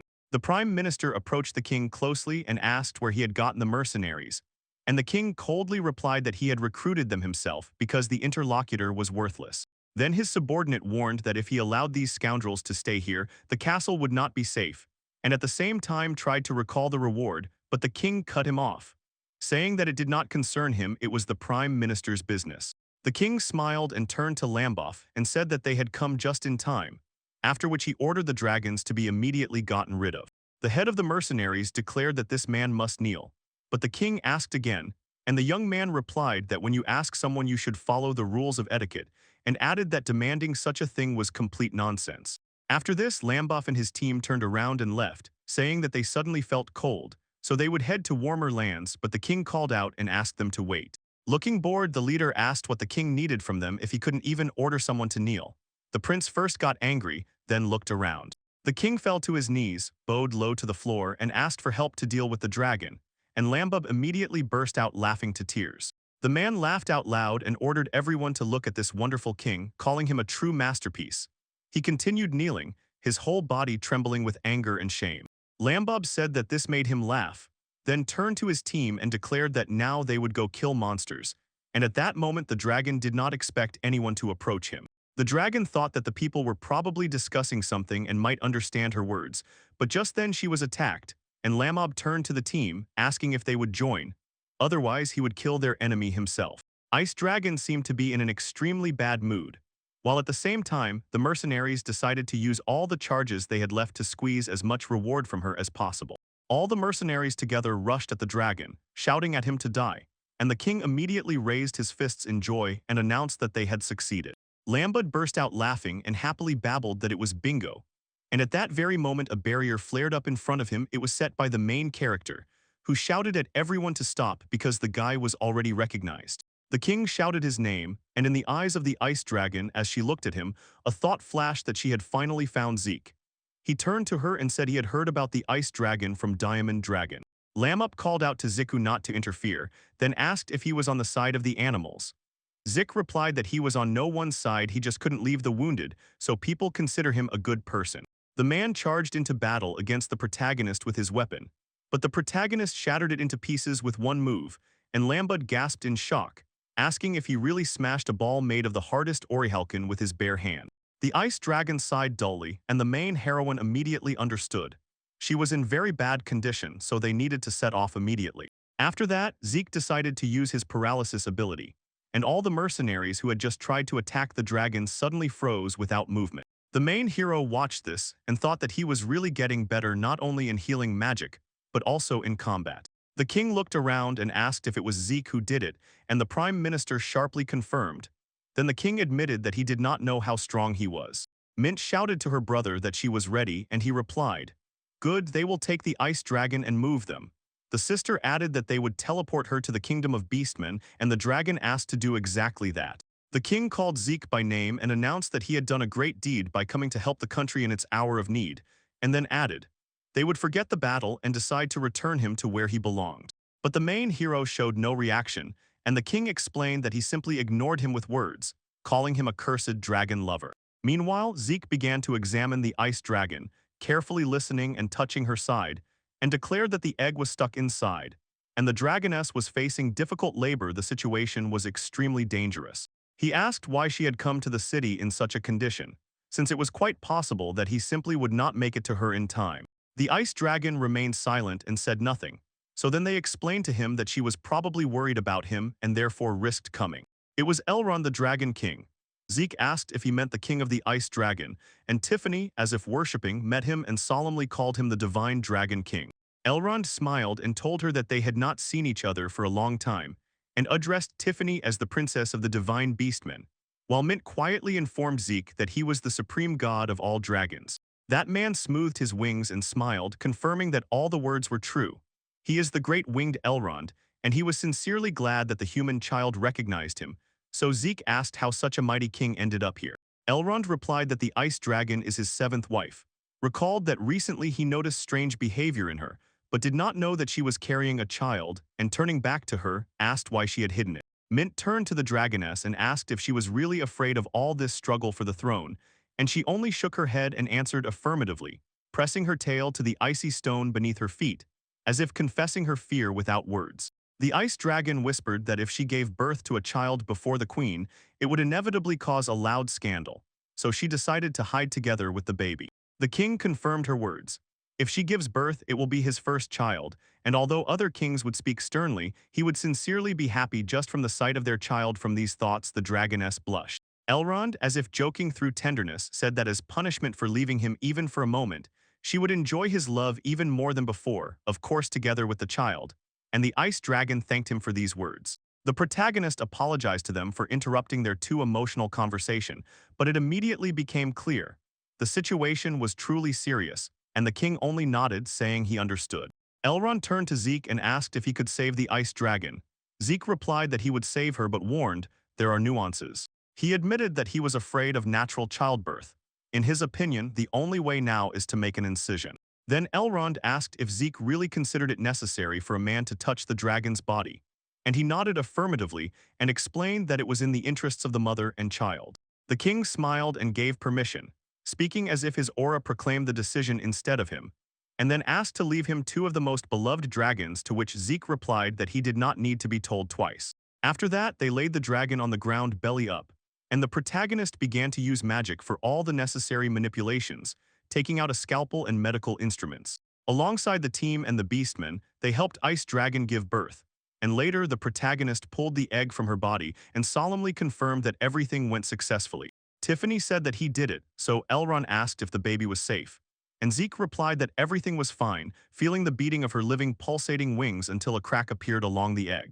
Chichen exclaimed that it was incredible, The dragon was about to be born, and the man ordered to hold on tight and meet him, while the main character himself was stunned by everything that was happening. Ice Dragon picked up the conversation, asking him about it, and Mint assured, "Don't worry, because dragons do not have the habit of imprinting." So Zeke tried to clarify if that was really true. After a few moments, the egg cracked completely, and a little dragon appeared in the world, which moved everyone by how tiny and cute it was. After that, the dragon looked at him with its spotted eyes, confusing Zeke, and then gently touched his lips with its nose. The people around froze, and Chichen was at a loss for words, so she asked what exactly happened at the moment of birth. Tiffany warmly supported her with words, and Zeke immediately warned they should stop and not interfere with how the dragon enters the world. Elrond smiled and said that the main character did everything just wonderfully, after which he sincerely thanked him, and he only shyly replied that it was a usual matter. Rich the king said sternly, "Humility is not respect, and the open birth of a dragon is beyond the power of any ordinary creature, because it requires high medical skills, colossal magical power, and experience in reading different types of kai." Elrond smiled again and assured that only the main character is capable of doing this, sincerely expressing gratitude for his coming, and from these words he was confused and embarrassed. The king announced that now the man must leave. Zeke asked about the wife and child, and he replied that he would ask for forgiveness if he had not been forced to take her with him for some time. Elrond looked away as if wiping any emotions from his face, and calmly said that there is someone to thank for that. Meanwhile, in the palace, the king shouted confusedly and angrily about the losses and immediately ordered a detailed report to be submitted.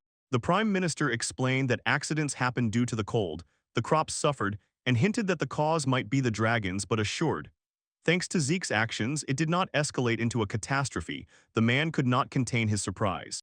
The king sharply asked what such a formula meant. Why thanks to him sounded as if he supported this bad doctor, to which the subordinate replied that he was simply reporting facts without any benefits. Suddenly, an unknown person interrupted the conversation, exclaiming that it was a horror, and declared that he did not understand how the main character could live in such a place at all, and the men immediately turned to the voice. It was the dragon god. The king immediately shouted that these were his private chambers, and angrily asked the prime minister who allowed him to enter. The prime minister replied that he seemed to have seen him somewhere before. Elrond, by the way, also called himself king. He introduced himself and proudly declared that he was the god of dragons, the great winged ruler who reigns over all dragons. The prime minister immediately again quibbled over words, asking if Elrond really was king and god, and clarified that he was supposedly entirely made of dragons, after which the king sharply asked what exactly he had forgotten here. The man calmly explained that the ice dragon who appeared in these lands earlier was his wife. She did not intend harm to anyone but suffered greatly during the attack. The man looked at them seriously and said he was looking for the guilty one, so he asked if they happened to know him. After that, the men turned pale and began questioning again. The prime minister, as if trying to justify himself, stated that he saw everything with his own eyes. They were hungry wolves, and it was their group with the same name that attacked the dragon. Elrond turned to Lambaba and reproached him that the king had let something slip, then looked at the boy, all beaten, who admitted, yes, it was his hands, but he did everything only by the king's order. Then the boy sharply began to deny, insisting that he knew nothing at all about what the prime minister had done or about having any relation to the attack, and even the one named guilty was surprised by his stubborn position. Elrond closed his eyes in irritation and cut off. Enough of this, for retribution is already coming, and they will pay for all the crimes against his people. The dragon god flared with rage. He roared, his body began to convulsively change, and soon he took on his own dragon form and partially destroyed the royal castle. Elrond said that this time he would consider it an accident and leave, leaving them in peace. But next time he would use the full power of the dragons to destroy them. Let them remember this. The king and the prime minister lay on the ground, barely able to move, and then Macken approached them and asked if he had missed the most interesting part, to which the king greeted him and called him a hero. At that very moment, a small dragon shouted the name of the main hero and flew straight to him, and he smiled and gently called her a she. Shia rode up and met him when he said he was home, after which he asked if she had been obedient today and heard in response, yes. Though with an addition she turned back as if hurrying to show something important. Nearby stood Chichen, who clearly did not look happy, so Zeke asked what had happened and she replied, everything is fine, it's just that even small things manage to settle in the main heroine's house. Zeke admitted that he could not change anything, and Elrond and the ice dragon, after questioning him, received consent. He explained that he could refuse help only when it was asked for improperly. Chichen said that she had lived with the main hero all her life, until suddenly her sister returned, and the new girl shouted a name. The ice dragon responded shortly and sharply. Shia. The girl immediately stepped back a step and asked what that meant, and the dragon dispelled the doubt. She is not new, her name is C, and that is the name Zeke gave her. Later Zeke confirmed that this was so, and showed where C got her sky blue scales, her sapphire blue scales, after which he asked what she did not like, but Chichen objected. That is not the point, so why did he even give a name to a stranger's child? Min explained that dragons value family above all, and allowing a stranger to name his child meant only one thing to him. Elrond is very grateful to Zeke for allowing the child to be named. And Zeke grimly replied that he could do nothing about it. About this, the protagonist said that, in his opinion, they would come to an understanding, but at that very moment the situation around him sharply changed. Everything plunged into darkness, there was not a single familiar figure nearby, and he asked who was there, and an unknown person answered with a question what he wanted. In the darkness before him appeared a girl, gently asked not to worry and confessed that she had a few questions for him, after which she introduced herself as Alina and again asked what exactly he wanted. The main character explained embarrassedly that it was hard for him to say. He was simply trying to help everyone he could, and then asked why she had not asked him about this earlier. Alina said that people, monsters, gods, beasts, and dragons, different species that would never come together, laugh beside him and believe in each other. And she sharply asked why this was even possible and how such a thing happens. Zeke answered that he simply helps those who are able to help him, and everything else seems to find him on its own. In his hands are his own path and the power of the gods, and every close figure is a consequence of his actions. Then Alina asked what exactly distinguishes people from other creatures. The protagonist smiled at Alina and said that there was no need to separate people and animals, everything is the same. And then he was immediately called by name. Zik apologized embarrassedly and asked what he had been told. Chichen anxiously addressed him. What was wrong with him, and he replied that he had just been lost in thought, apologized again, and promised that this was exactly what she meant. The main character jumped out onto the street and saw 3 dragons flying straight at him. So he sharply asked what had happened, and one of them answered that they needed to fly together because a problem had arisen.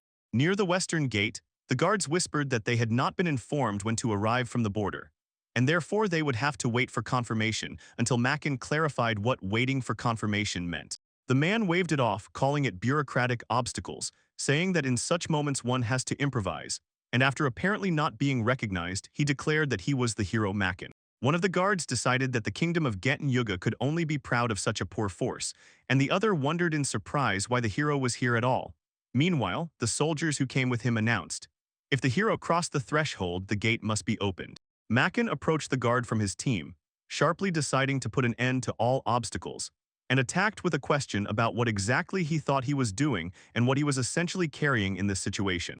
The hero flared up with rage, like fire under the skin, and ordered them not to irritate him any further with their worthless thoughts, with a voice that even made the guards' own footsteps shudder. The Beastmen guards thought he had truly gone mad, and that people like him should not be allowed into the country, but Makin calmly turned to them and said, "Don't worry, just let him in, and the rest he will handle himself." While one of the guards was still trying to stop and dissuade him, the hero had already broken a real hole in the gate with a run-up. So the guards muttered that these were wonderful gates made of indomitable stones and that sentries stood around the perimeter, but Makin calmly replied, "That is his strength." Makin told the guards that they must let him through, but they declared, "He must wait, because letting him in is forbidden by the rules," and this made Makin even angrier, muttering under his breath. At that moment he raised his hand and firmly said that everything was fine. Now they would play, but they must remember the first move was made by them, so he was not guilty of anything. Immediately, a huge black sphere unfolded over him, like a dark dome. Makin asked what those guard buildings behind were, and if he burned the whole village down, then probably they would behave more favorably, so the men were so shocked by his words that they froze. The hero became even crazier and declared that they needed to see how much magic had already accumulated. He could blow up not only their houses but the whole country, and the air seemed to crackle with tension. At that moment the main hero appeared right in front of him, fell to one knee, then looked at Makin and asked if he was really a hero. Zeke said he had heard rumors from the kingdom and that most likely their people had come for him, and Makin, looking at his own hands, admitted his magic had disappeared, so he wondered if it was a distracting trap. Makin addressed the protagonist and asked if he was Zeke, after which he immediately declared that the king had sent him to take him back, and begged so sincerely and amusingly it brought tears. The man smiled and said he was glad as if Zeke had come himself, because he had no desire to deal with how disgusting and smelly it was here in this nest. and he had even forgotten deodorant at home, and the main hero replied that he needed to go home. Makin again approached with a crazy smile and asked what exactly he had just said, and it was clear. He did not expect such an answer at all. Zeke explained that he had to return home because he was no longer a citizen of Geta, that he was from Naragma, the land of animals, and had no intention of leaving it. But Makin, honestly, did not care about these words. At that moment, a magical circle flared around the young man, and he forcefully pushed the other guards back, knocking them off their positions and nervously trembling asked Zeke, "Just be a good adult and listen to me, all right." One of his commanders whispered that the king ordered to take Zeke alive, and he immediately replied, "I know," then sharply asked, "So what is this take alive if I pull out an eye and just put it back like that? Do they consider that normal?" Then Makin ordered the holy sword to rise and appear, praising it as the power of heroes, and then without a shadow of hesitation commanded Zeke to die. Despite the order, the protagonist at that very moment used his skill paralysis. He cast a spell on everyone without exception, and Makin immediately started screaming as if his body did not obey. But it turned out that from the very beginning the shockwave knocked him off his feet and he crashed into a rock, painfully inhaling dust and stone. And his guard rushed to check if he was all right, to which he hoarsely ordered to shut up, retreat, and not come closer, otherwise he would be dead. Then Makin realized that he had just said paralysis, the lowest rank of one's skill, so did he really pierce the holy sword with it? He could not believe that such a thing would happen at all. It was a bluff, and Zeke pretended to use another skill but activated a much more powerful one, a treacherous one. The main character, looking at him seriously, said, "If he does not want to be touched, let him go home." Maizen laughed in response, saying it seemed that he really wanted to try, but he was a brave warrior whom the goddess had blessed, and then asked if he understood that. "Or no," he replied.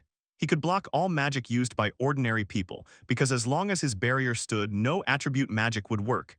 Instead, he would slowly accumulate power to destroy Zeke. At that moment, the protagonist flipped his hand and it turned into an icy stream, and Makin asked if he was using ice-snow magic after the electric shock, because he called that move smart, but the word seemed to fly past him as if Makin heard it not quite correctly. While he was still speaking, Zeke had already rushed past him and struck a blow that made Makin choke on a cough. Then, with a mad look, sharply asked what he had just done to him. The protagonist replied that it was Misty Ice Alchemy, a divine skill obtained through a connection with a dragon, and it seemed to work better than the skills given by the goddess, to which Matson declared that it was impossible. After that, the boy fell to the ground, and having lost all strength only coughed, while Chichen coldly counted. Zeke's mastery in mist and ice alchemy increased by 32. The Beastmen guards asked if Makin was dead, and the main hero answered that apparently not, since he was one of the strongest heroes in the world. The world around froze in anxious silence as the main hero entered Queen Sophia's castle. In time, he found himself in Sophia's castle, reported what had happened, and said that he had sent Makin away, but the girl said nothing. From Sophia's silence, the main hero began to get nervous and asked if he had done something wrong, to which she uncertainly said, yes, indeed he had. Sophia explained that although the news had not yet reached them, he had arrived in their country as a messenger. And from the fact that Getten Yuga had caused them trouble, it was not hard to understand where it was all leading. Zeke said he was very sorry. He heard the beast guards in the apologies. They stated that they had made the first move, and the main character sided with them despite their fault because they had not completed the mission. The guards were ready to accept any punishment, and the response to their words surprised Zeke. Sophia said that they had no intention of punishing anyone, but the king would not back down, so if a rumor spread that they had kidnapped someone like Zeke, it could ignite a full-scale war involving many people. The main hero said he came here of his own free will, and the girl replied, if he could not convince the whole world of this, then those were just words, after which the guards asked her to speak. One of the guards suggested giving Zeke knighthood and showing people that he was not just a pawn, but an important citizen of the country, so that he could not be so easily targeted. And the girl said that it was indeed a good idea. A wonderful idea was voiced aloud, and Zeke asked if they were seriously talking about knighthood if he became a nobleman, since he was already too grateful for the position of chief doctor. And Tiffany joyfully exclaimed that this was not the case at all. She declared that they would make him a person of royal blood. The protagonist immediately called her by name, and Sophia at that moment picked up that it was a wonderful idea, so he called her again and suddenly night fell. The protagonist said that he really received knighthood, and the inhabitants of this country were so frivolous that they supported him not only in parliament, but also in the square. Everyone was unanimous. At that moment, his sister Mint went out onto the balcony to see him, and quietly said that everyone just loved him very much, and he immediately called her by name. Mint noted that no one likes it when the star of the show leaves the party, and the protagonist replied that as soon as the ceremony ends, it is time to enjoy the evening, and Elron and Tiffany were standing nearby on the balcony. The protagonist turned to his sister and asked if she wanted a drink, explaining that the minimum age for consumption here was 15, and when she paused for a moment, he handed her a glass with a drink. At first, Mint looked carefully at the glass and at what was inside, then took a small sip and her face immediately flushed with a blush, and she herself said with a smile that it tasted simply wonderful. The protagonist nodded and agreed with her, then the girl returned the glass to him and with lowered eyes said that she was still a child, although she really wanted to try all sorts of things. Zeke smiled gently and quietly said that perhaps there are things that should not be done, and she, placing her hand on her chest, was about to clarify, but at that moment they noticed something strange and became alert. Malent tried to ask what exactly was happening, but the protagonist only replied that this was happening again, and turning around, he saw and Elaine really appeared before them. Hearing them, Zeke said that he did not understand all the details but suspected. She was not an enemy, and Alina calmly replied that everything was fine and that Malent was also among them then, after which she added, they would have to listen to her. The girl finally stated the purpose of her visit and said that today she came to ask a favor. She needed the protagonist's help as a veterinarian. She took off her hood and confidently said that she needed help to cure her father, the demon lord. The next day, a crowd gathered in front of the royal castle, shouting that everything needed to change and asking what exactly was happening in the kingdom.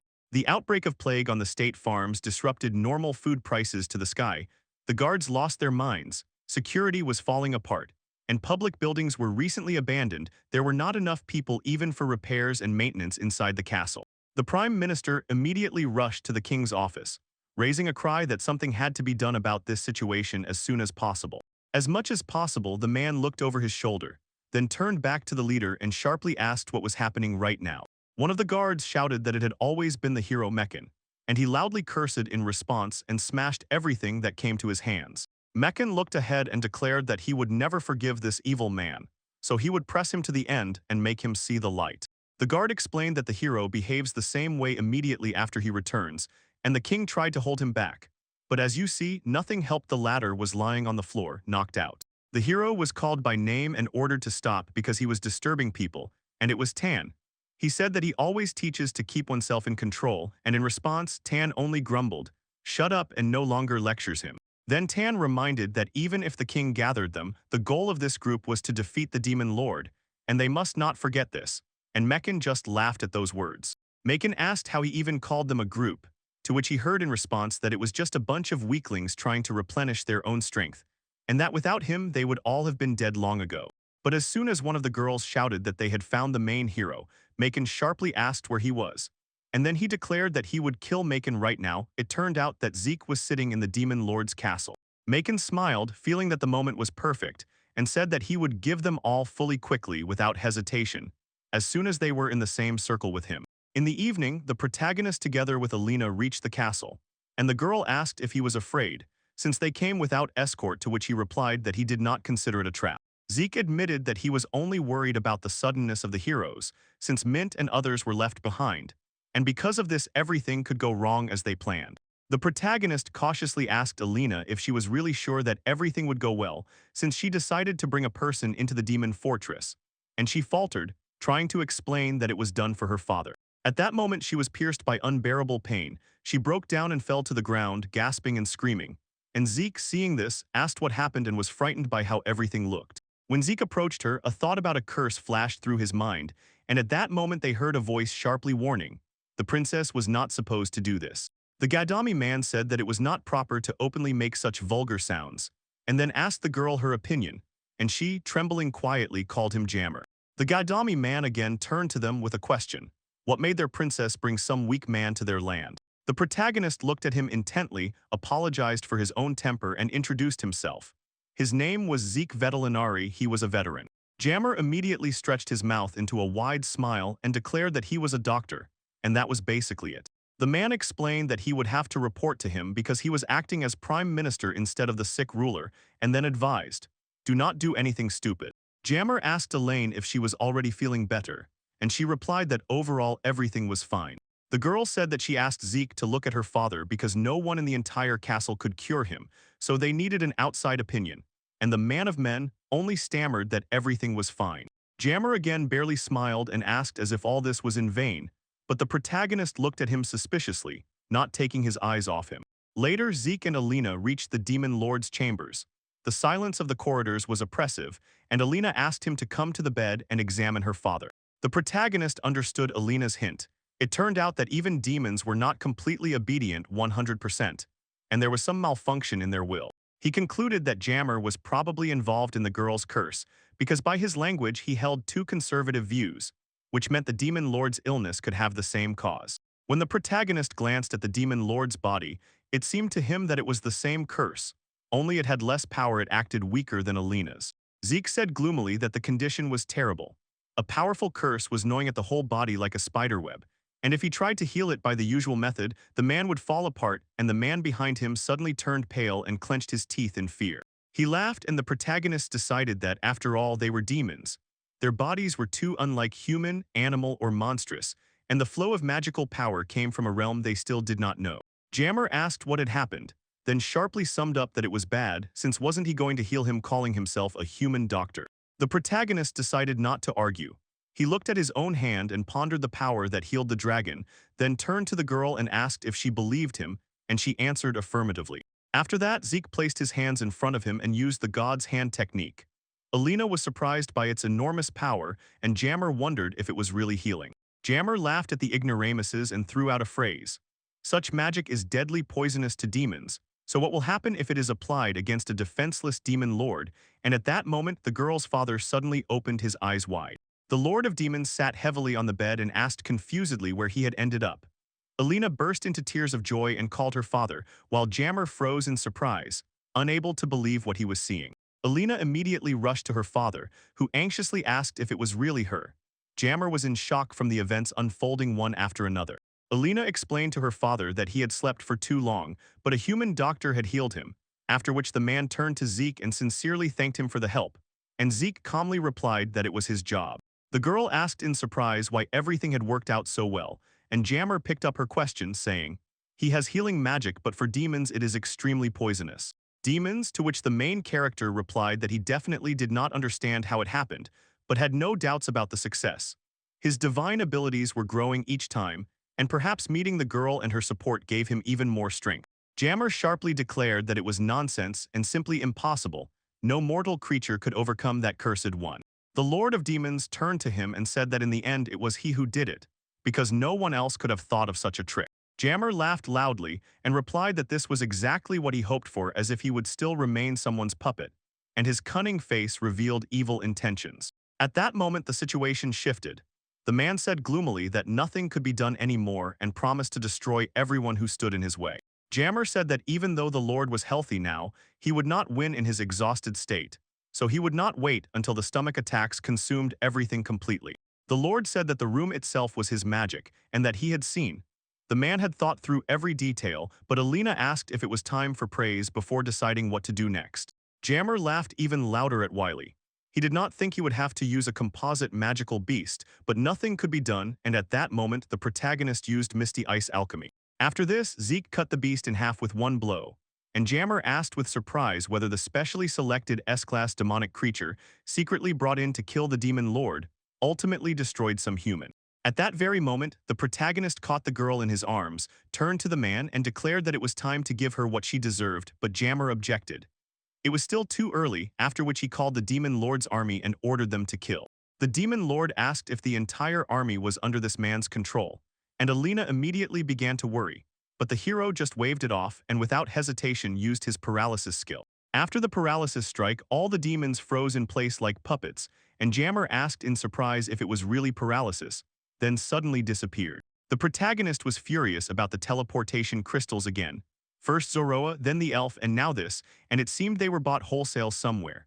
The Demon Lord only confirmed that this very man supplied them. The man looked shocked. He had destroyed their army, so he called the protagonist a human doctor.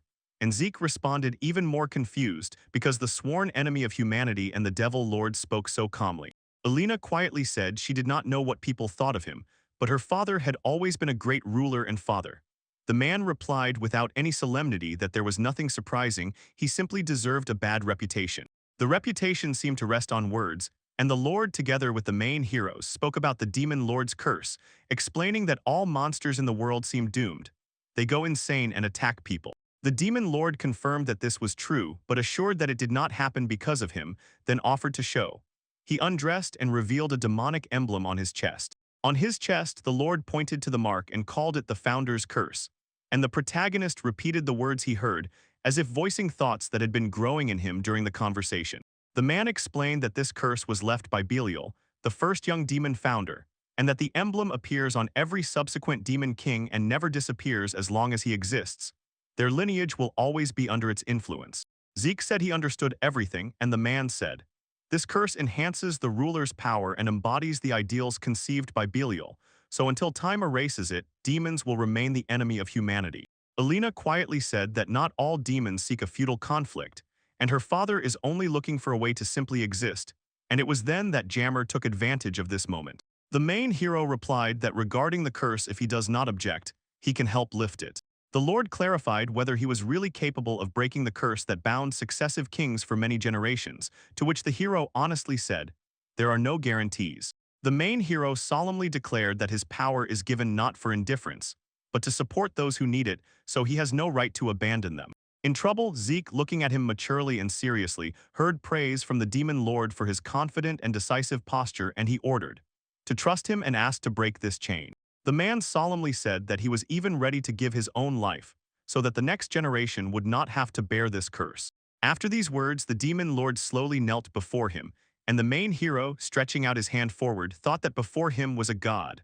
Although in his heart he whispered something else, a true Demon Lord. He pondered who was stronger, made promises he could not keep, and yet the key to everything ultimately ended up with him. The Demon Lord looked at what was happening and froze in surprise, and Alina explained, "The main hero's power reacts to the mark of the curse."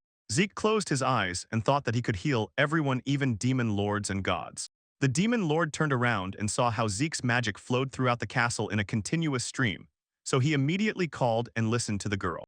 Tiffany approached him. She was listening to Sophia, who explained that the demonic king gave the main hero the title of Savior, the evolution of existence, the Doctor of Salvation, and that he is now whole and unharmed. The Lord of Demons looked at his own body and declared that the original curse was lifted, but he did not even suspect. The curse affected not only him but the entire castle, so removing it with one move would no longer work. He admitted that he was impressed. The protagonist knew all this in advance, so he called him a master, and in response received a sharp denial, "No way, not like that," and the conversation seemed to break off there. The gods listened attentively, and the Lord of Demons said that even such a power as modesty makes no sense without proper application, and he was pleased with his own words, while Zeke only sulked from annoyance and waiting at their tone. The man said that it was thanks to him that the demonic lineage would make its next move, and Alina joined the conversation, sincerely thanking she was madly glad that she had brought him here. The protagonist asked the girl to close her eyes for a second. At first she apologized and hesitated, she felt uncomfortable, but still fulfilled his request, and at that moment she suddenly really wanted to purse her lips for a kiss. But Zeke only touched her hair and said that it was over the end, after which he apologized, admitted that he forgot to remove the curse from her, and assured, now everything should be fine. Alina asked him to repeat what he said once more, and from his words she blushed very much, quickly thanking him for the help. The Lady of Demons noticed that there was a strange expression on her face, and the girl asked her father not to tease her, while the protagonist asked in surprise what they were even talking about. At that moment, cries broke out from the sides. Some unknown person begged the Demon Lord to come outside, raging and calling him a bad person. Zeke recognized this voice. The same voice made everyone rush together. They ran out to the balcony to see what was happening, and the hero Makin declared that he would go and destroy them all. After that, the crowd closed into one mass against each other. Makin mockingly told Sik that he saw what he found in new friends, and Sik replied that he was even dumber than he thought. Alina sharply reproached them for negligence. She said they simply removed the castle's protective mechanism to invite the protagonist inside, and Makin calmly replied that everything was under control. Everything went without trouble. Zeke turned to the hero and asked if he really came to defeat the Lord of Demons, to which Makin asked him not to worry. The protagonist stated that he lifted the curse that caused monsters and demons to lose their minds, so now there was no need to fight anymore. Makin asked him again. In shock, Zeke clarified what he could not see, then added, "The Lord of Demons does not intend to allow demons to cause chaos, he only wants them to live in peace." Makin addressed him once more for an answer. The hero said that he did not care whether the ruler was good or bad. He is a hero, and he does not need any other reason to kill. Kill the man, he ordered, then added that Zik must also be killed. After this, Makin promised that the latter would be held accountable for the crimes that caused him such shame and would not be forgiven even after 100 days of torture. The protagonist also used his paralysis skill, but Tan suddenly appeared right in front of him and raised an impressive barrier shield. Zeke was shocked for the first time. A solid barrier was raised before him, and his power faded helplessly while the opponents were already taking their positions for battle. The demon with dark hair used the heavenly demon palm technique, and the ground beneath the Lord of Demons and his daughter cracked with a terrible roar, forcing them to fall. The protagonist fell to one knee and held Alina tightly in his arms, desperately ordering, "Fall." Then, as expected, explained with the voice of a confident victor that they were different from all other heroes. Maizen laughed boldly and declared that last time Zeke caught him by surprise, but now he would not give him any chance. The hero shouted to the whole team, "Destroy the enemies, make them pay, then finish them off and put an end to this clash." After the command "turn everything off," the team members simultaneously began to activate their skills. The circle of purifying fire, the blade of typhoon vacuum, and the heavenly thunder cut. Later they used the 10 destruction spells, and the demon lord praised the accuracy and coordination, saying it was simply brilliant. Alina shouted Zeke's name, and he replied that there was nothing scary about it. After that, the protagonist's hand glowed, and the girl turned to him again, calling him by name, so the boy immediately understood. This could be a new power. A striking blow and he crashed right into the same place where the demon lord, his daughter, and the boy were standing. Makin asked what exactly Tan had really destroyed, but Tan only shook his head in denial. When the smoke finally cleared, the silhouettes of the protagonist and the demon lord holding his daughter in his arms appeared in the air. The opponents shouted that he was unharmed, and Makin skeptically asked what exactly he was holding in his hand. When the hero saw the sword in his hand, he asked why he needed the sacred blade, and the main character replied that he did not understand how this could have happened. It happened before everyone's eyes. The demon lord said that the sword was imbued with the hero's power and was needed by him alone, so as the demon lord he could swear by his word. Makin began to curse and declared that he did not care it was a bluff or a lie, because in this world they did not need two heroes, and Tan replied, "It's true, there was only one of them." The boy said that these words hit the mark. He was one of a kind, but at that moment something unexpected happened. It turned out that Tan knelt, even before the protagonist introduced himself to him, had already said. He entrusted him with his life and placed his fate under his will. Makin, looking at his hands, asked what other nonsense he was making up and sharply said, "Don't work for this man, he is alone and the man must follow him." Ten turned to the boy, called him by name, and asked if he could summon his holy soul. Makin replied that of course he could, saying he was a brave man, but the boy tried and nothing came of it. The hero began to interrogate several times why this was happening, madly cursing everything around, and addressed the sword. "Why does it not respond?" And then Tang called him by name. The man told him that he was no longer a hero, perhaps even the goddess had left him, and that the demon lord and his daughter were nearby. At that time the man was shocked. The king, insanely angry, was eating canned food, swearing and demanding why everything had to be exactly like this, until one of the guards whispered that they just had to endure until the crowd left the castle. The man indignantly said that people were stupid because they forgot their duty to the king and behaved too harshly with him. And the popular demonstrations quickly turned into a riot, forcing the king to flee the castle. After the escape, the man returned to his guard and sharply asked where the prime minister had gone, and he replied that he had not seen him and was probably busy with some important assignment or affairs. When the riot flared up even more, the king began to shout that they were all complete nonsense, but suddenly noticed a magical seal and asked what it was, and the guard explained. It was a teleportation spell, so one had to be extremely careful. As soon as the man saw that new people had appeared in this very place, he screamed in horror, and the lord solemnly replied that he apologized for not foreseeing the king and allowing such a development of events. The king looked closer, confirmed the coordinates, and asked in surprise if it was really Zeke, and the guard was also shot against the backdrop of all this. His face twisted in shock, and the man sharply asked Zeke what the main hero was doing here, what he needed, stating that it was all because of him, and also inquired what these guys were doing with him. Zeke closed his eyes and quietly exhaled, because talking to this man was too difficult, and Tang asked for his permission to explain. Then the man told that Zeke had accepted the title of hero from Makin, who had faced the demon lord and managed to convince him. The demon lord explained who he was and then added, Thanks to Zeke's power, he no longer had any reason to fight humans, and on behalf of all demons sincerely apologized for all his past deeds.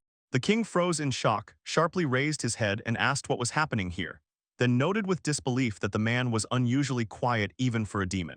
He turned to the protagonist and looking straight into his eyes, called him a true man of action, saying that he not only defeated the demon lord but also took him under control. Zeke tried to explain the whole situation with the demons to the king, but the monarch did not listen. He only turned to the guard and gave the order to prepare for a public execution. So the boy asked again what exactly they were supposed to do. The king declared that as soon as he managed to convince the people, he would go down in history as the king who brought peace to the world.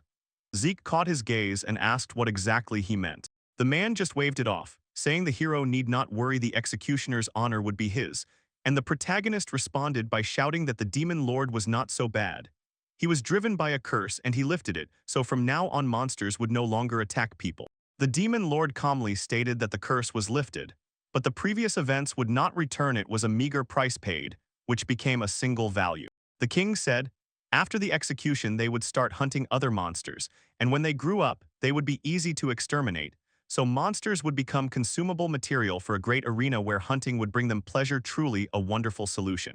At that moment for the people, the protagonist clenched his fists tightly, and from the tense lines of his face it was clear. He was boiling with rage because the king heard his answer, and now everything inside him was exploding. The man sharply turned around and made sure. Zeke was holding the hero's holy sword, and the blade shone so brightly as if the majesty of the king himself stood nearby, and at that very moment the sword cut through his clothes, leaving a sharp trail of light.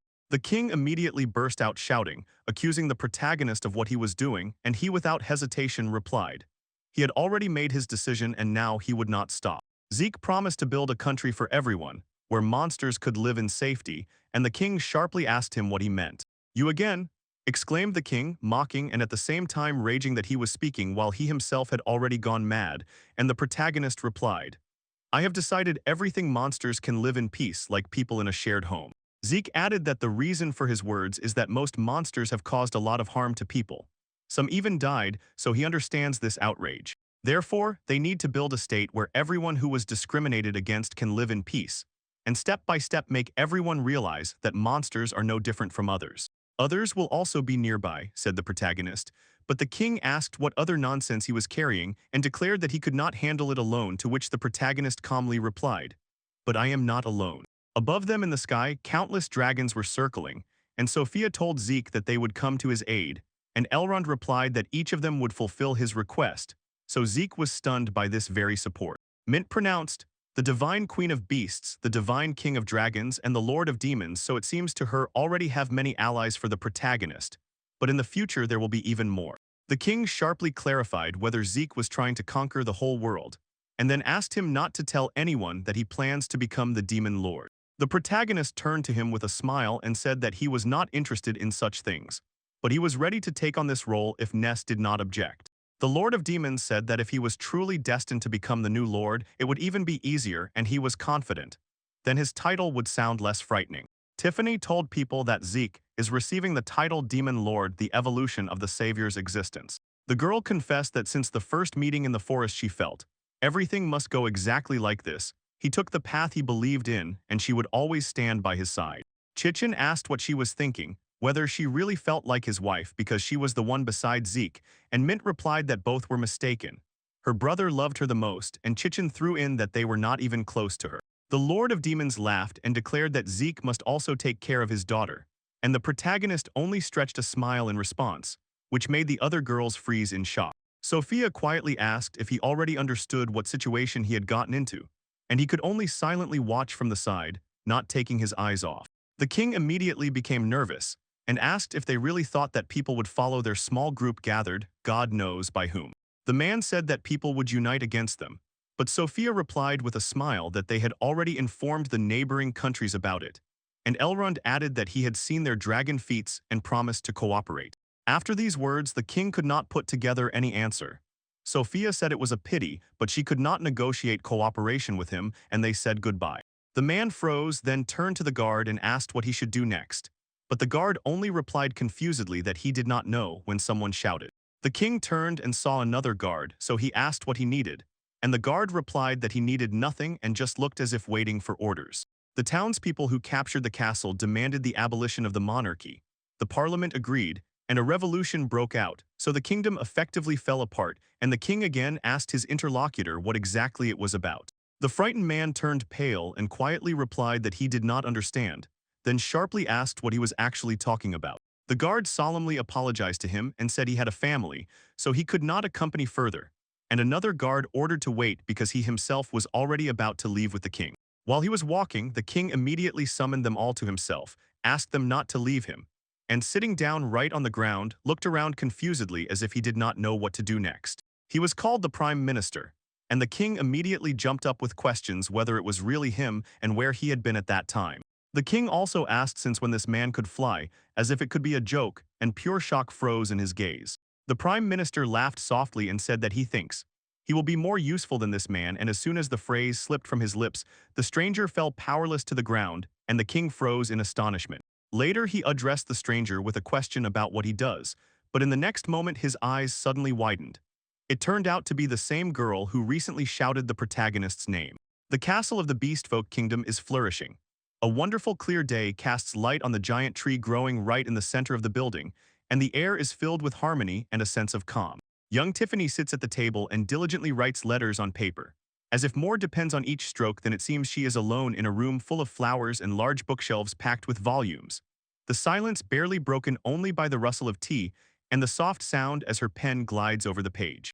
The daughter suddenly slams the thick textbook with a loud bang, joyfully announces that she has finally finished her homework, and raises her hands triumphantly over the task. She suddenly changes form into her fluffy and soft essence, slips out of the room, rushes through her mother's throne hall and even circles around the throne and advisors, joyfully declaring that she is going to visit Zeke. Queen Sophia shouts at her daughter, who has already flown out the window towards Zeke, ordering her to behave properly, and you respond by confirming that she will behave very diligently.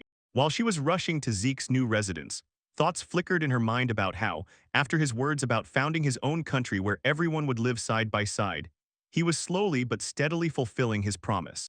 Thanks to Zeke's divine gift, he transformed the former lands of the demon lord. They became fertile, and now gardens bloomed abundantly there, as if the very earth rejoiced at his words. Zeke was able to erect new buildings there, and find fresh resources to strengthen his state and accelerate its development. New beasts and demons who finally came to their senses flocked to his estate from all corners of the world, seeking protection and safety.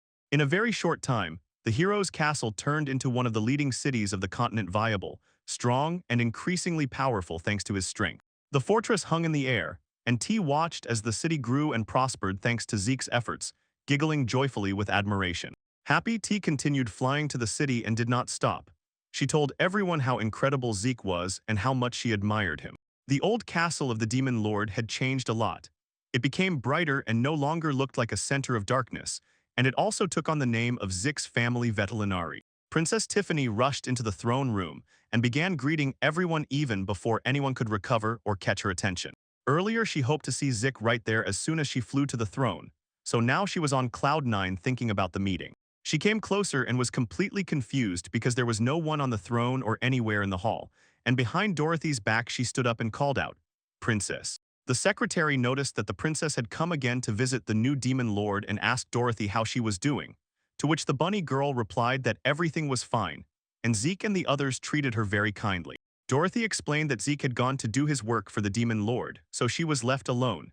T said that Zeke was working again and had left the throne, and Dorothy added with a cheerful smile, "He is not idle or lying around doing nothing, he is doing something important." A new, beautiful, and large cattle farm appeared in the suburb, where people and livestock gather every day.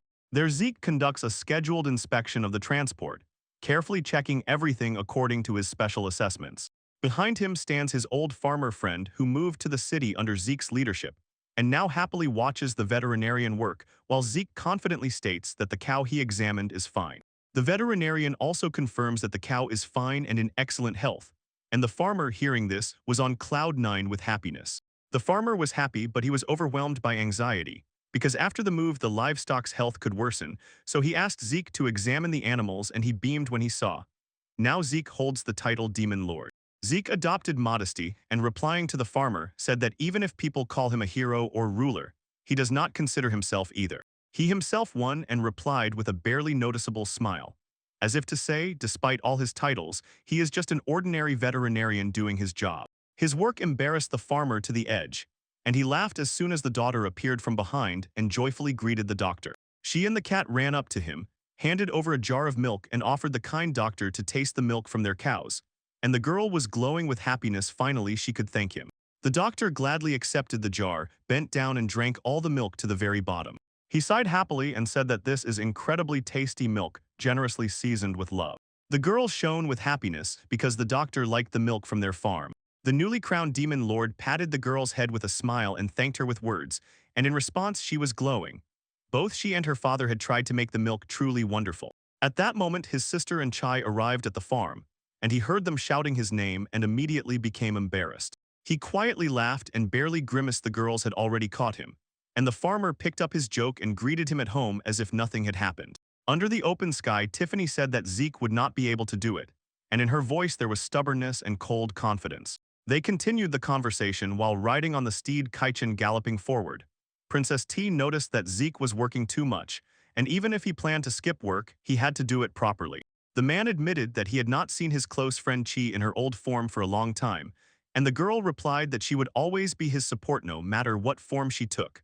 The main character thanked his companion named Kai-chan for her support. Relying on her words, he turned to Mint, who was sitting behind, and asked what had happened when he heard her muttering to herself. Grimly muttering, the young man with a barely noticeable smile looked at Mint, and asked what reasons could have made her go on a business trip. Shock broke the silence. Mint quietly and sadly admitted that she hoped to spend more time with her brother because they used to work in the same castle, and he was constantly busy with fieldwork and left all the paperwork to her. After that, she gathered herself and said she would apply for a transfer. The man stopped her mid-sentence and emphasized that her work was extremely important for the children's future of the country and that he himself and everyone around relied on her. The girl thoughtfully repeated to herself the words about children and the future, clearly moved by his speech, as if every sentence touched something ancient and personal. Her mint cheeks suddenly blushed from shame and embarrassment, and he himself, no longer restraining his imagination, began to dream about her children together with Zeke's children. Together, the heroes discuss plans for dinner, agree to dine together immediately after returning to the castle, and want to take with them the one with whom they can form a warm company. The deepest part of the demonic realm is shown. This place looks like a huge vortex swirling into the very depths, and at the same time frightens and inspires with its mysterious grandeur. Fiery Fear, an old man who was once cursed by a former demon lord and his daughter, thanks his savior for the rescue and greets the demon named Rouge with respect. Quietly approaches Rouge's throne. The old man looks at his savior and approaches cautiously, feeling how power flows from him like a wave, while Rouge watches him from above. Silence swirls with the fire of calm. Rouge Demon Lord, and his figure radiates strength and unshakable balance, as he keenly watches how events are unfolding right now. The old man does not fall silent and continues to speak. He admits that without Rouge's help he would have ended up in the hands of Zeke's forces and that deity who blessed him, so his sincere gratitude sounds directly into the air. Rouge is silent moment after moment, silently looking down and deeply pondering. While the elderly man asks for attention, Rouge must show something truly important. Suddenly a strange creature appears. From a shapeless mass, horns and limbs are molded, and the old man freezes in surprise, watching how it moves and seems to form into a meaningful motion. When strange sounds are heard, the old man explains that this is a synthetic magical creature recently obtained. There is barely noticeable excitement on his face, as if he finally got a chance to show something incredible. Excitedly, Rouge tells how he tried to please the beast. Fed it, checked if it was hungry, but the creature refused to eat what was given, demonstrating a capricious, wary stubbornness. The old man asked his interlocutor what exactly he feeds this mysterious creature, and the lord admitted that he feeds it human remains, apparently considering this acceptable. The old man, with surprise and barely concealed horror, could not immediately find words. He only made an uncertain sound, confusedly not believing what he heard. What he heard tore his thoughts apart, and he began to justify himself, saying that this creature became like this due to circumstances. So it was once human, and now he suggests using animal meat instead of humans. The demon calmly listened to the old man's excuses, briefly replied that he understands his situation, but no emotions were reflected on his face. The old man cautiously stretched his hand forward, as if wanting to stop what was happening or ask for mercy, not understanding himself what this moment would bring next. Suddenly a sharp pain pierced his body, and he screamed from unbearable torment as blood gushed out like a fountain.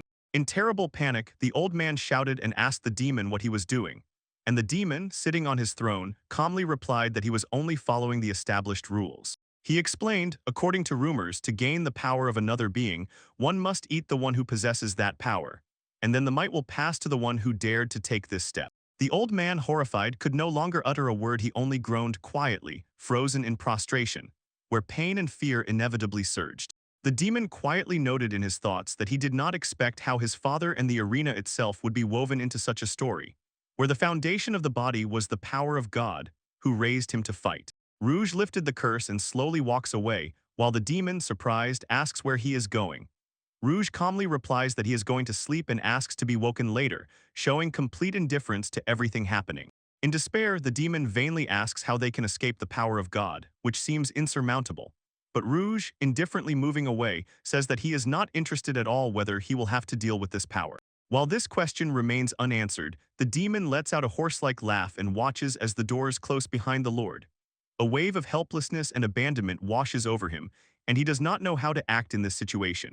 Despite his own despair, the demon sharply changes his tone and declares that first they will deal with the power of the gods, and only then with the boy named Zeke, cursing Rouge in a frenzy and calling him a mad freak. Filled with anger and determination, the demon shouts that he will kill Zeke and insists the newly born army of the demon lord will definitely destroy him, and his fierce shout echoes loudly around the room like thunder. Loud laughter breaks the silence, and the camera seems to jump aside. In the courtyard of Vetelinari Castle, a completely different peaceful atmosphere reigns, calm, bright, filled with silence and carefreeness. A luxurious picnic is being laid out in the courtyard. Baskets are filled to the brim with sandwiches, various snacks, and desserts, while servants and guests bustle about arranging everything as if preparing a celebration. While one admires the beauty of the dishes and another jokingly asks if it was Mint who prepared this feast. The girl explains that she usually prepares such dinners daily only for her brother, because it is his special right. But today she is still ready to treat everyone around, despite the usual rules.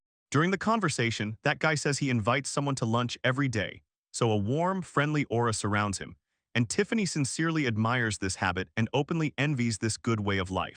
Kai-chan crosses his arms and, thoughtfully raising his eyebrows, asks what exactly special is hidden in the crowded lunchbox, then adds a bit arrogantly that he can do the same whenever he wants. She wants to treat her brother again with what she considers tasty, but in response, Mint sharply reminds her of an old incident when she tried to feed him dead mice and lizards. Kai-chan flares up with anger at the mention, and those present burst out laughing and whisper a little, not hiding their awkwardness. The awkwardness hangs in the air, and the guy tries to smooth the situation, saying that every species has its own food preferences. The animal honestly admits that she likes rats and sincerely wonders why Zeke does not share her taste, causing him to be momentarily lost but quickly restoring the friendly atmosphere. Despite the previous misunderstanding, the girl does not back down and with bright enthusiasm declares that she will learn to cook delicious dinners, and the rest immediately pick up her initiative and joyfully look forward to future culinary successes. All successes are left behind because during the picnic the conversation shifts to the topic of studying. The guy blinks in surprise, noticing that his sister is about to speak and tell him something important about school assignments, so the whole group freezes and listens attentively. The girl explains that Olna often visits the library and enthusiastically studies various materials, and the guy is amazed by her passionate interest in studying because he had never noticed her interest in lessons or books before. T asks if Alina lives in his country, emphasizing that she is a princess of the demon people, and whether she is that one by any chance. T confirms, yes, Alina lives here with her father and there is a special closeness between them, and also adds that her interest in new things and studying is truly a good sign.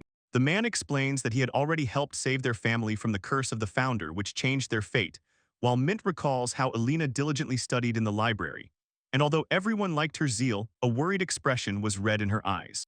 Mint notices this expression and realizes that someone is watching Alina.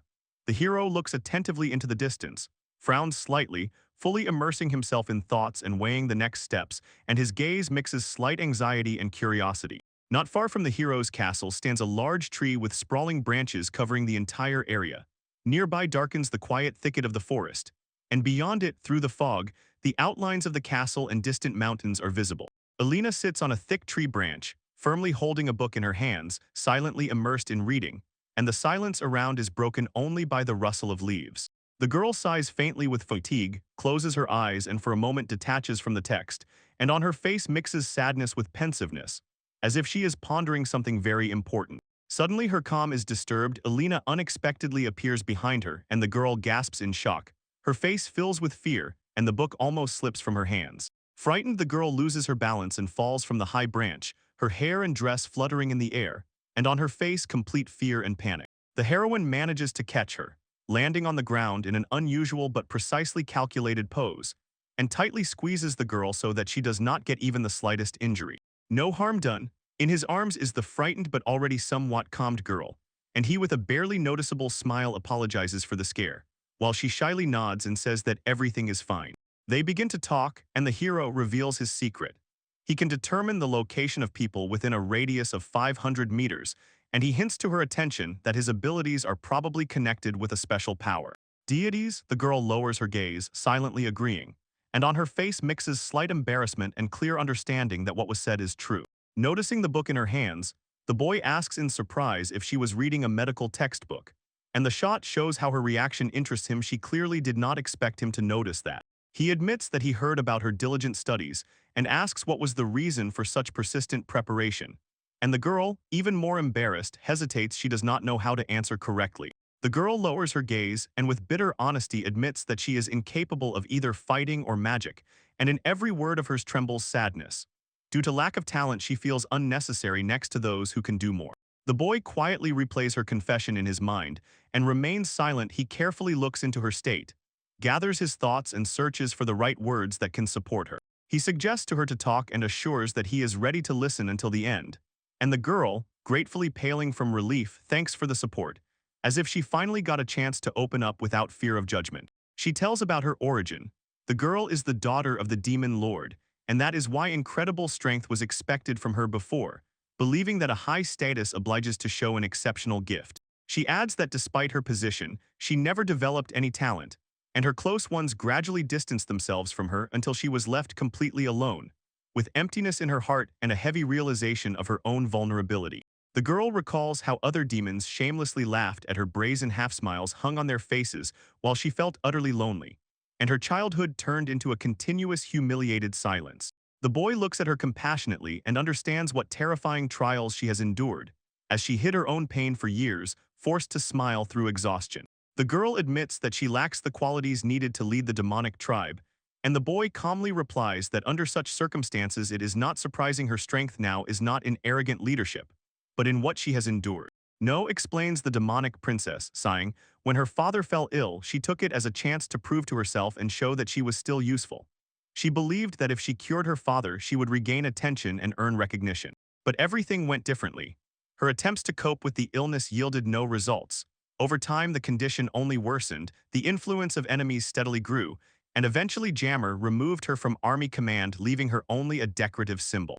The princess stands before the interlocutor and utters a confession, and he listens silently, intently gazing at her face without any interruption in his eyes. There is compassion and understanding, as if he feels the full weight of her experiences. The girl continues speaking, admitting her own disappointment and sense of futility, as she has neither medical knowledge nor political skills that could justify her family's high expectations. He cautiously reassures her, saying that not everyone is given to rule a country, and adds that he himself could not overcome the curse without divine power, because there are things simply beyond the efforts of one person. The girl sincerely thanks him for the support and this conversation, saying that it became a little easier for her to speak aloud, and he advises not to give in to self-pity, as she is not alone in her difficult situation. The heroine smiles after an honest conversation and admits that she really feels better, then apologizes for distracting him with her worries and problems. The man was silent for a moment, carefully weighing each of her words, and his pause emphasized the seriousness of the moment and his desire to choose the right phrases to support her further. Suddenly he spoke with unexpected firmness and admitted that politics was not his element, thereby hinting that he did not consider himself a worthy example in matters of power.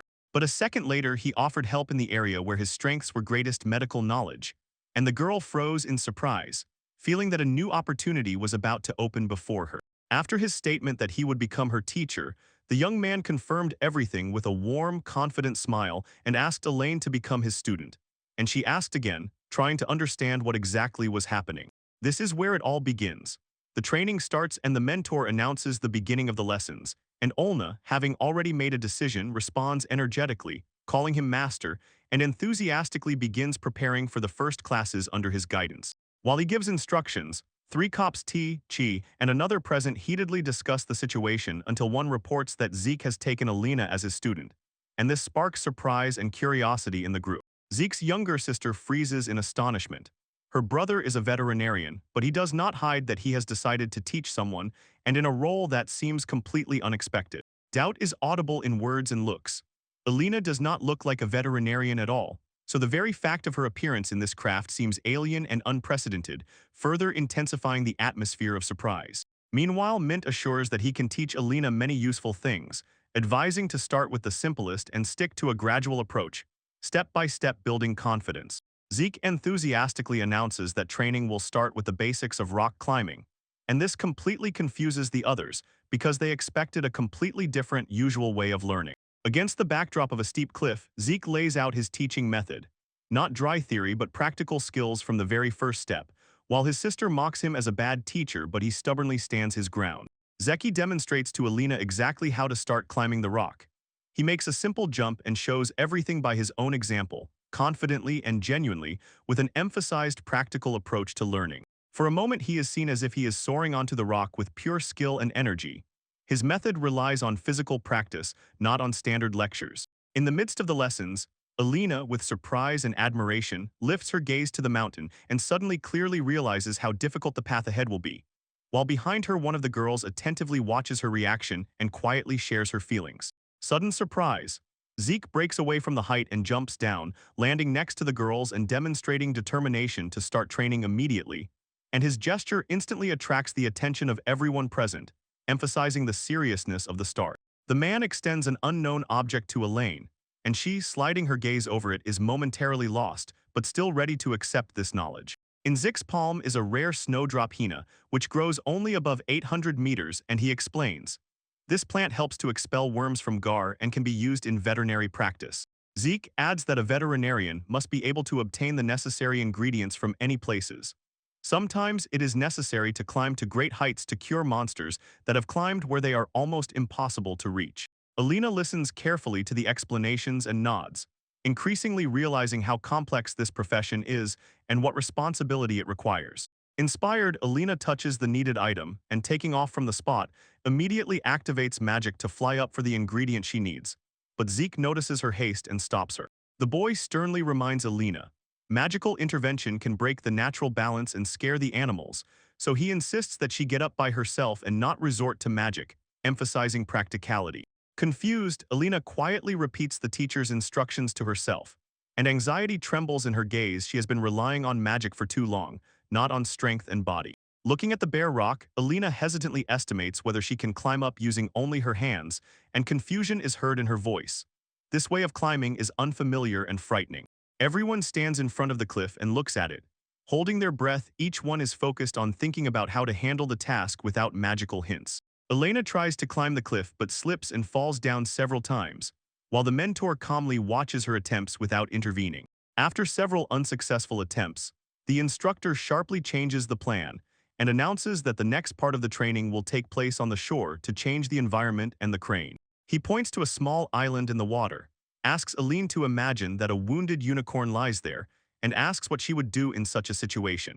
Alina understands that using magic is not allowed, and her companions are initially surprised by this, then realize the task is much more difficult than it seems. After a short reflection, Alina suggests, then she will try to swim to the island herself without any magic.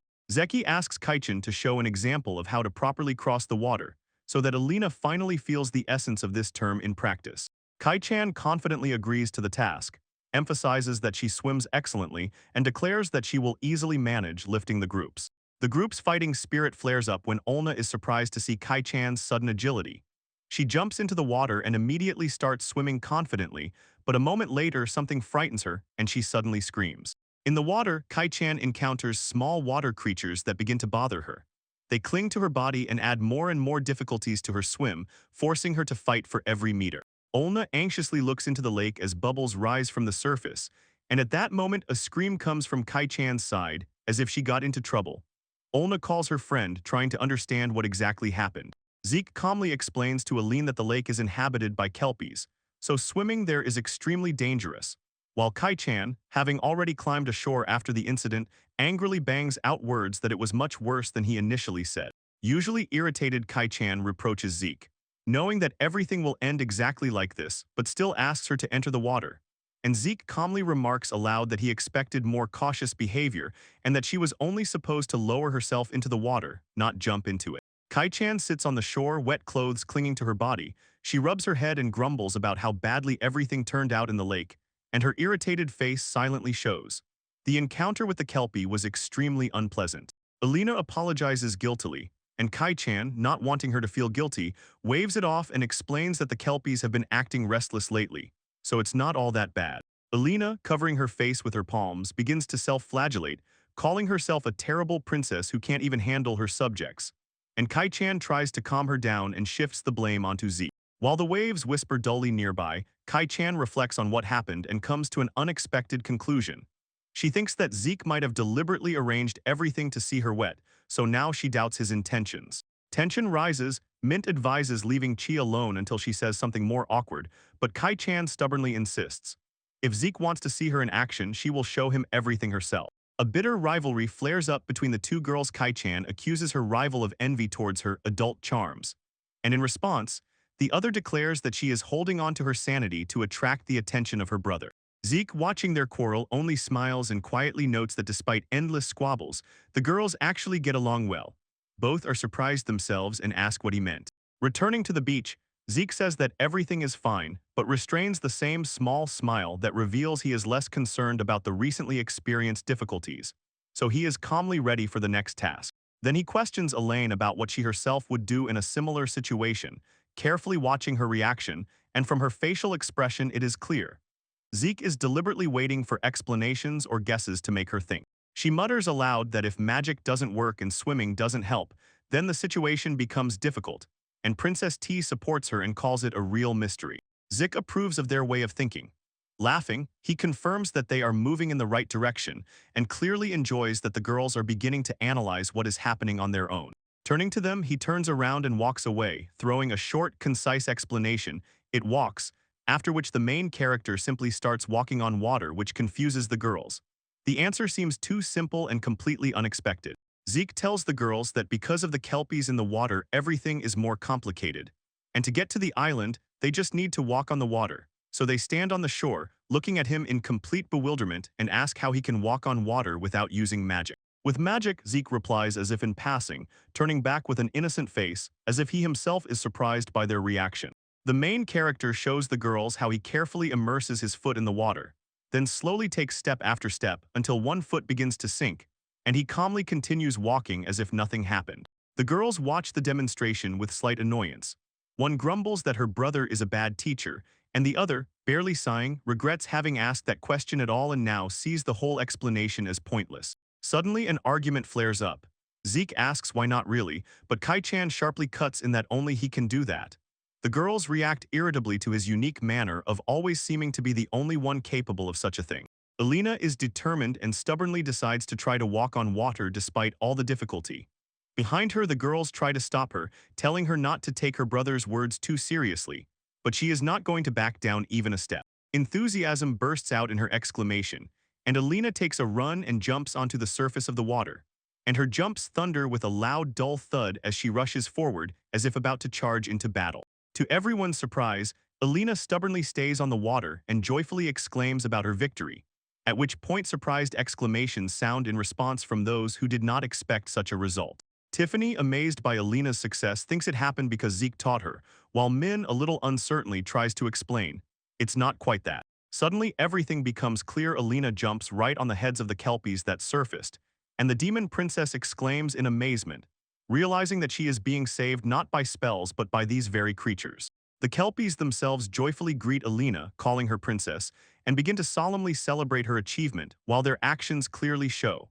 They obviously like this kind of intervention in their way of helping. Alina, a little embarrassed, addresses the kelpie with a question about whether they really decided to help her, and one of them smiles in response and swears that they are ready to do everything for her.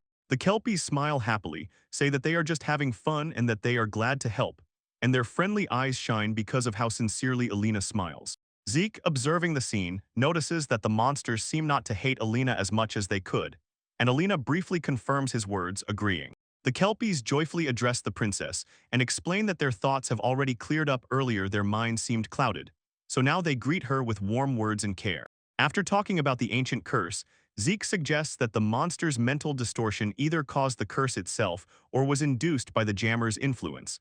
But now that the jammer is gone, everything will finally start to get better. The boy explains that as soon as the curse is lifted, Alina will be able to establish contact with the Kelpies, and adds that perhaps this is why she was previously avoided in this cursed place. In the castle, the princess calmly agrees with his words, and in her gaze there are quiet reflections.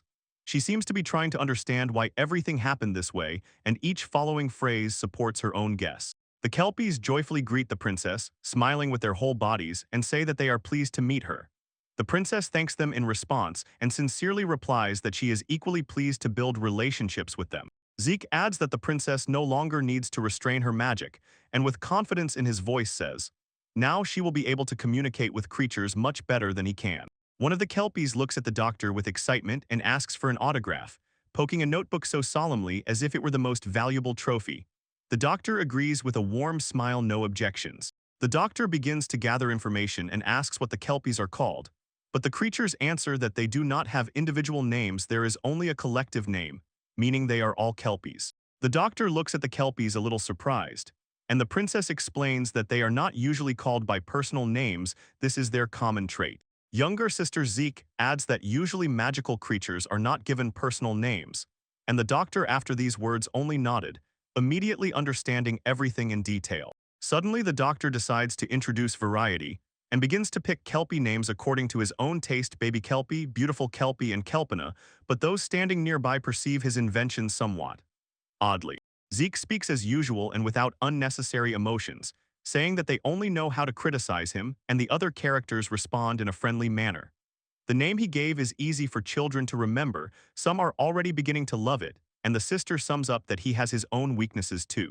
As soon as Zeke suddenly notices something strange, he instantly freezes and, turning around in amazement, looks forward with surprise and fear, but his gaze is directed upwards, where something incredible unfolds right before his eyes. The newly named Kelpies appear before Zeke, blinding the space with divine radiance, transforming into majestic beings resembling mermaids and completely remaking their previous forms. Their new forms stun the heroes into numbness.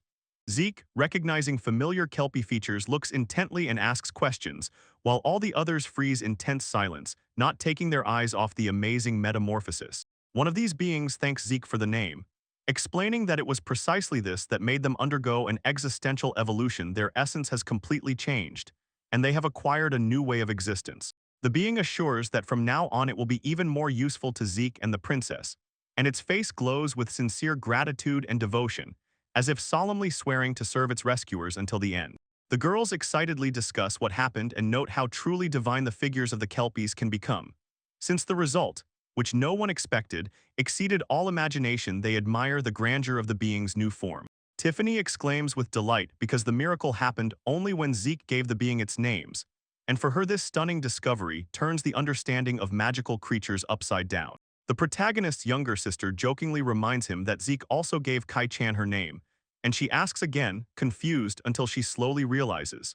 It turns out the given name was not accidental, and she is not the only one to whom Zeke has already given it. Kai-chan angrily accuses Mint of bullying her again, and Mint coldly retorts, no matter how great her brother's power is, everything is decided by the source. The Lady of the Animal Kingdom speaks restrainedly and thoughtfully about how Zeke had already called someone else earlier, trying to recall exactly who, and averting her gaze, seems to nudge the protagonist toward a conclusion against the tense, darkening lines that emphasize the inevitability and full significance of what is happening. Zeke hears the address and, surprised, looks up. His face momentarily shows embarrassment, and his reply trembles with wonder and questions, as he initially does not understand to whom it was directed. Suddenly, a young girl jumps on Zeke and hugs him tightly, while the other characters freeze and only watch, and Zeke, confused, tries to understand who exactly attacked him. The girl holds on tightly to Zeke and looks at him seriously, her large eyes filled with emotions, and in response, Zeke, awkwardly saying her name, suddenly realizes who stands before him. In the sky above them appears the figure of the Dragon Lord, and Zeke glances upward with slight surprise, still not believing it is really him, while the Lord majestically rises into the air and confirms his words that he is indeed the Lord. When the Lord descends to the ground, Zeke meets him with a direct question about why he appeared, and the Lord explains that the time has come for an event from which there is no escape. Soon everything unfolds according to his prophecy. The dragon says he has come for the heroine's evolution, his voice calm and unwavering, and everyone listens attentively to his explanation and prepares for changes. Zeke looks at her and recalls that he really gave her a name. A barely noticeable smile appears on his face, and he says it aloud as if only now fully grasping the meaning of his own words. Zeke wonders if the girl will be able to undergo evolution so easily, and begins to explain that dragons' magical vessels are much stronger than those of most magical beasts. Even their small wings are more developed from the start than those of other winged creatures. Having heard the explanation, Zeke calmly agrees, and a faint smile glides across his face. His voice sounds as if he finally clearly understands what is happening, and silence falls around. Zeke gently strokes her head and smiles, noting that she was once a cute little dragon and now has grown into a beautiful girl. He eagerly looks forward to continuing to work with her and sincerely admires her changes and growth. She raises her gaze, and in her eyes shining with happiness and warmth, relief is easily noticeable. She feels Zeke's care and support, so her smile becomes slightly more confident, and the touch of his hand remains a quiet sign of approval and hope for the future. With a radiant smile, she tells Zeke that she gladly agrees, approves his words, and without hesitation accepts the proposal to continue working, and her face shines with joy and gratitude for the care he showed. Right now, Chi and Min begin to react nervously. Min urges her to say to keep away from him, and Kaichin advises him to first greet the elders because she wants to join Zeke's post.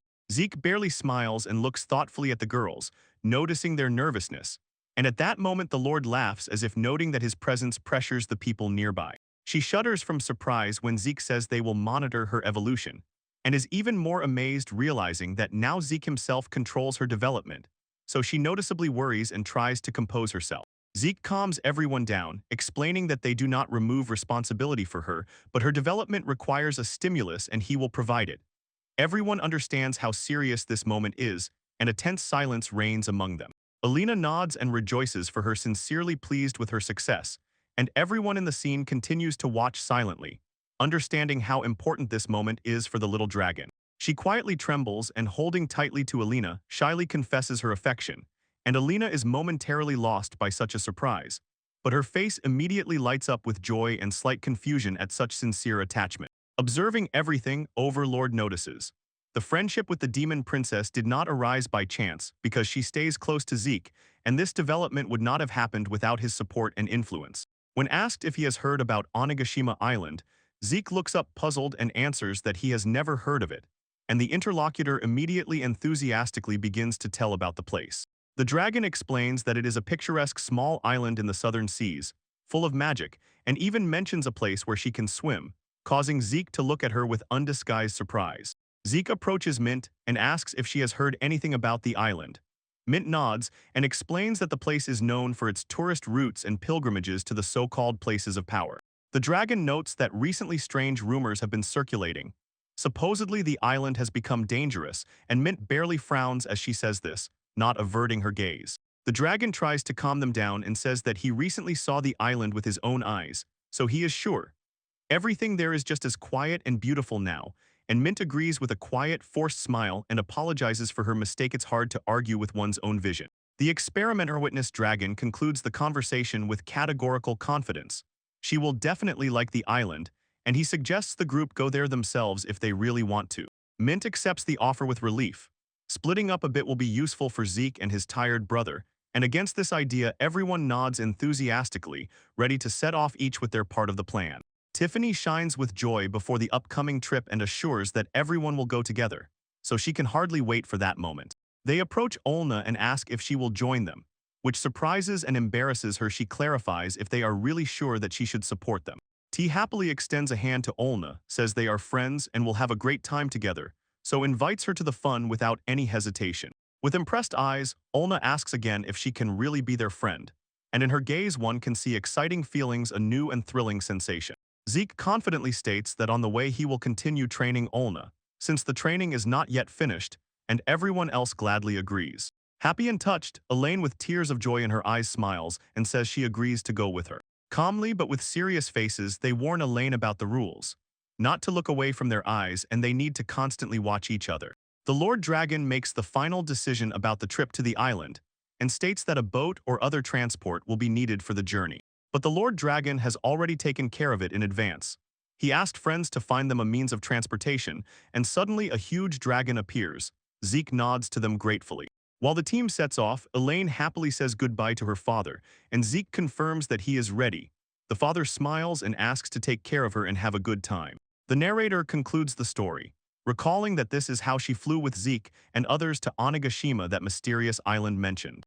In the castle on Onigashima, she asks again, looking around anxiously because this place is associated with a specific danger. The consultant reports that the island has already entered a high-risk zone due to the appearance of a new type of magical creature, and due to an unstable, alarming situation that is rapidly worsening. The characters continue the discussion on the island.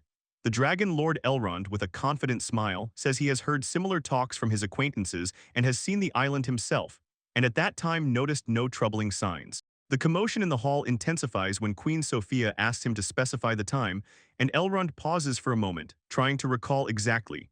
Eventually, he states when he last saw the island. With a broad smile, he explains that it happened 500 years ago, saying he is a dragon, so time flows differently for him, and his answer sounds as if there is nothing strange about it. Jemmer suddenly appears in a chef's outfit, pushing a cart with a menu card, but he cannot understand why he was assigned this task, moves closer and starts mocking the person he is delivering food to, calling him a gourmet, and it turns out the food itself is quite unusual. The chef enters the steam room to deliver food to the formless flesh, and from a side glance sees that it has already acquired a human body, hands, and head.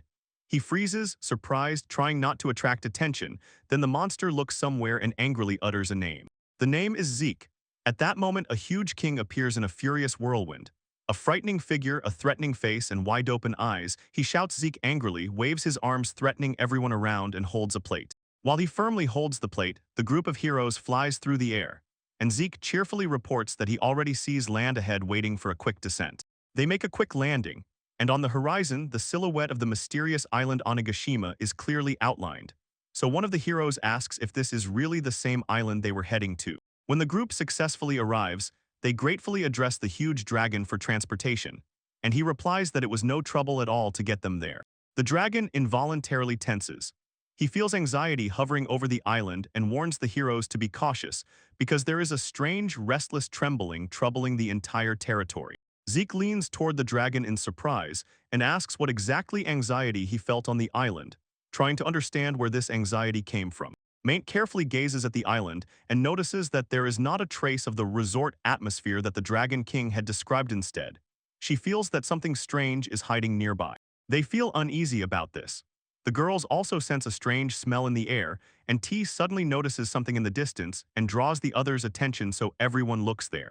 A silhouette grows among the trees in the forest and no one understands what it is. An unknown creature. You happily call it as if it were a local resident of the island, and others also hurry to believe that it is from there. Suddenly, a terrible creature with horns and sharp teeth appears before them, and the whole company freezes in shock in one breath. The girls scream in horror, recoil backward, and huddle together trying to escape, but their legs do not obey yet. From sudden surprise, the creature lunges at them with a growl, frightening the entire group. Zeke reacts quickly. He activates paralysis magic and stops the attacker in midair. After he successfully neutralizes the monster, Zeke asks the girls if they are okay, and they thank him for the help. Thanks to his help, Zeke carefully examines the monster lying before him and notices something strange about its condition. When Zeke approaches closer, he turns to the others and notices the creature's blood, examining it carefully and clearly. Alina firmly says that she has never encountered such creatures in the army before, and Mayata from the pack only suggests maybe it is an endemic from the island. Relying on his skill, Zeke immediately begins examining the sample of the creature's blood. An enlarged image of the blood is displayed on the screen, and Zeke asks Mitt what she thinks about it. Mitt responds focusedly. She says this is not just a coincidence, it's rather a mark of type S. With surprise, the girl explains that they are actually looking at an enlarged image of the creature's blood, and confirms Zeke's suspicion. Zeke explains that the noticeable changes are symptoms of a disease. The body swells, and this swelling is clearly visible. Princess T asks if this monster is sick, and Zeke denies it. This is not a monster, it is a man who caught the disease. Tiffany is impressed by Zeke's words, and he in response begins to cleanse the man of the disease, as if removing it layer by layer. The man's face is twisted in shock as the creature's grotesque shell suddenly begins to deform, and his body gradually takes on a normal human appearance, as if that shell is already falling apart and releasing his form. They removed them, and the boy with short horns tears his gaze away from his own body. In shock, he does not understand what happened to him and awkwardly voices his thoughts. The main character calmly smiles and says that everything is fine now, while the girls look at him with surprise and relief. Shizuo, a member of the Oni clan living on the island of Onigashima, politely apologizes for the sudden outburst that scared those present. Tiffany is genuinely happy and says that she is glad to see Shizuo recovered after a serious illness. Shizuo is surprised to realize that it was an illness, because until now he thought it was not a disease but some terrible curse. He thanks for the rescue, and the protagonist explains that the cause of the illness was a virus, and he managed to cure it. Mint asks the demon if there are still infected people somewhere on the island, and he confirms. The infection has spread to many islands deep in the sea. The inhabitants understand the horror. The situation has gone so far that it now threatens the destruction of the entire island. Returning to the story, Shizuo begins by describing what Onigashima used to be a peaceful island, where its inhabitants kept to themselves and maintained neutrality, avoiding participation in the war. The war actually passed them by, and this way of life was usual until a few months ago when something irreversible happened. The girl anxiously asks what happened next, since everything seemed so peaceful then and she still cannot believe how quickly the future changed. Shizuo, with a serious, even stern face, tells the girls that on that day true evil appeared on the island. The girls ask him again, wondering what exactly he means and cannot believe their ears when they hear these words. Shizuo explains, that was what they called the monster that emerged from the darkness, a mass of flesh controlled by one or two old men who seem to be behind its movements. One of the old men begins to continue the story, and the creature eventually releases a poisonous mist into the air that fills the entire island without a single gap. This meat quickly spreads, poisoning everything around, and no one in the city can escape its influence, because as soon as it touches a person, they immediately turn into a terrible, pale, and uncontrollable zombie. The zombies, the heroes, are stunned, because memories of what happened surface in their minds, and what they hear seems almost unbelievable. Shizuo, with incredible difficulty, continues to move. Almost all the inhabitants who inhaled the miasma have turned into beings like him, and about 90 of the island's population were infected and lost themselves their minds, their usual self. Zeke understands that it was these poisonous miasmas they saw from the sky when approaching the island. Kai-chan, in despair, realizes, if the island is covered with miasma, it means they are already breathing poisoned air, and panic overwhelms her. She is afraid of getting infected. Already infected, she desperately asks Zeke to kill her in advance if he decides to intervene, so she won't become a zombie like the others. The demons clearly feel her fear. Shizuo confirms that if they continue to inhale this miasma, their bodies will soon begin to rot and decay, turning into living dead. Zeke calmly explains that perhaps it is thanks to his divine power that they are now protected, and this power works like a vex, restraining the disaster from within. The vaccine is what Shizuo suddenly realizes, whispering in awe. Zeke's power is a divine blessing, and he understands the greatness of the protection they have just received. Just a moment ago, they seemed to be choking on desperate relief, and then reality struck again. Shizuo, falling to his knees, will beg Zeke for help, calling him a messenger from the heavens, the one who can save the entire eye. Zeke responds with a barely noticeable smile and says that from the very beginning he wanted to help the residents and pull them out of this catastrophe, even if the world seemed doomed. Catastrophe, the team supports Zeke's decision, but with slight irony notes that they will again fail to rest as they had hoped. Together, they decide to quickly finish the problem so they can finally go on vacation as they had planned earlier. The heroes are brought to the central town hall of the local city, where they are greeted by a woman named Sakura, the current owner of Onigashima, who calmly welcomes the newcomers and invites them to talk. Zeke and his team sit before Ms. Sakura, and Shizuo explains that this was the man who helped him at a critical moment. Sakura, the ruler of the island, says that rumors about Zeke have already spread throughout Onigashima, and the locals call him the Demon Lord.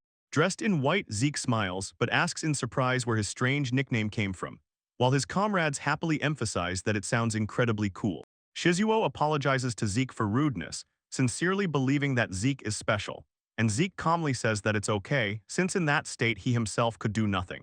Zeke clarifies that Shizuo told him about the events on the island, and shares the opinion that the castle is a safe zone for all residents. Sakura confirms that the pearl from the island creates protection and repels attacks, but warns beyond the gates it is already deadly dangerous.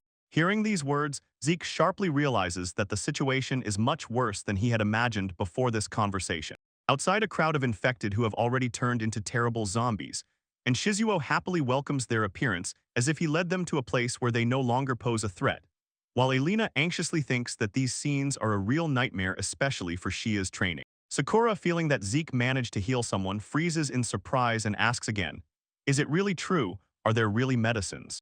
Zeke answers calmly that he can cure the disease, but it is still too early to reveal all the details, as this only confirms the scale of the trouble, essentially an epidemic. The demons exclaim in complete astonishment as soon as they hear about the chance to reverse the disease.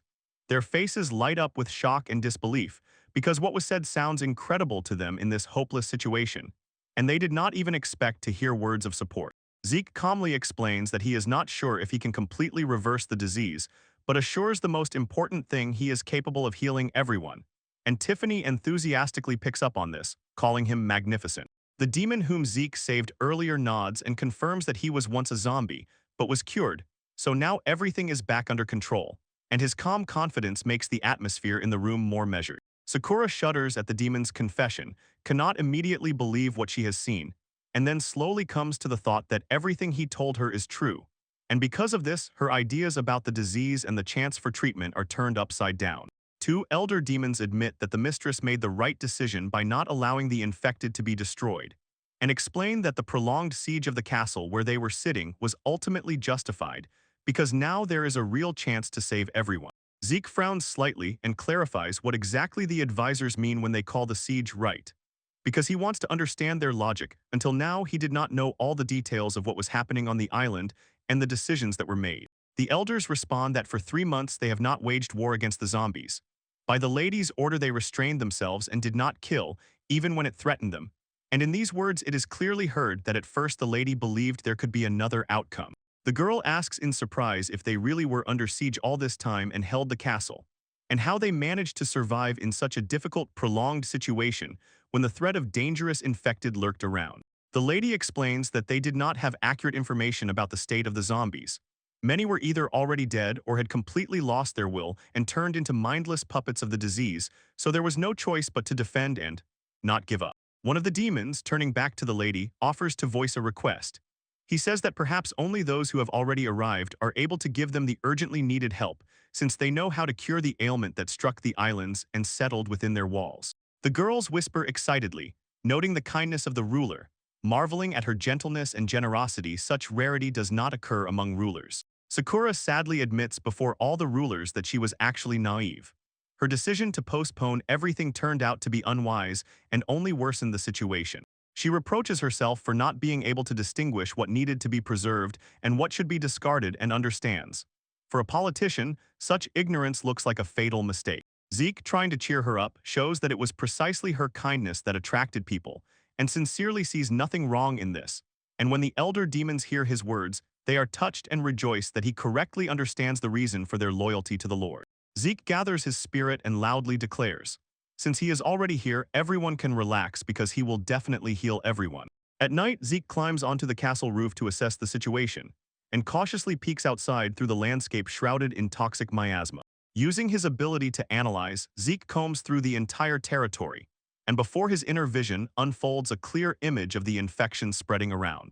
Having found almost 3,000 infected, Zeke realizes the scale of the disaster. This is almost the entire population.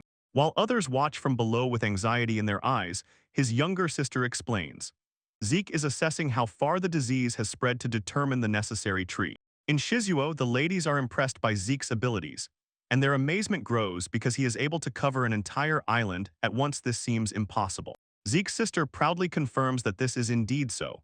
He is her brother, and in her voice is sincere admiration for his incredible power. Covering his gaze with concentration, Zeke casts the spell Purification, and the ritual process of cleansing the infected from the disease begins. A bright effect spreads over the entire territory. Infected zombies begin to regain consciousness. Their bodies gradually restore a normal appearance, and surprise and relief appear on their faces. Those who have just been cured struggle to comprehend what is happening and are shocked to realize the return of their human form, barely believing in their own healing. Everyone who stood nearby and saw Zeke perform the treatment is stunned to note. Each one has become as they were before, and even Zeke admits that it took colossal effort, but he is satisfied now everyone is fine. The lady and her retinue sincerely thank Zeke, unable to believe their eyes at the result. He easily jumps down and hearing their words accepts the gratitude. Modestly smiling, Zeke brushed off the praise, saying it was nothing special. He just did everything he could. Zeke asks if he can look at the crystal they talked about earlier, and the lady immediately agrees without objecting a single word. He approaches the crystal, carefully touches it with his palm, and prepares to study the artifact's properties to learn more about it. Zig, using magic, enhances the artifact. The crystal flashes with power, becoming significantly stronger and better suited for further protection. Zeke explains that this improved artifact can now protect not only the castle, but the entire island from new threats. And Sakura, along with her entourage, are openly impressed. Everyone present freezes and watches attentively as everything changes, then acknowledges with relief. Now they truly feel safe, and Sakura sincerely thanks Zig for the invaluable help and says she does not know how to repay him for saving her. She gently reminds him that Zig came on vacation, and suggests arranging a real, full reception for him as a sign of gratitude.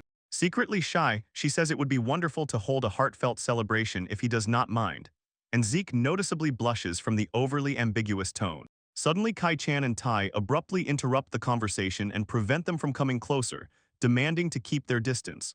Kai-chan assures Sakura that she shouldn't worry about it, and Sakura is very embarrassed because she did not expect such a reaction. For now, Elena smiles and admits that she now understands the feelings of other girls when they saw a new rival.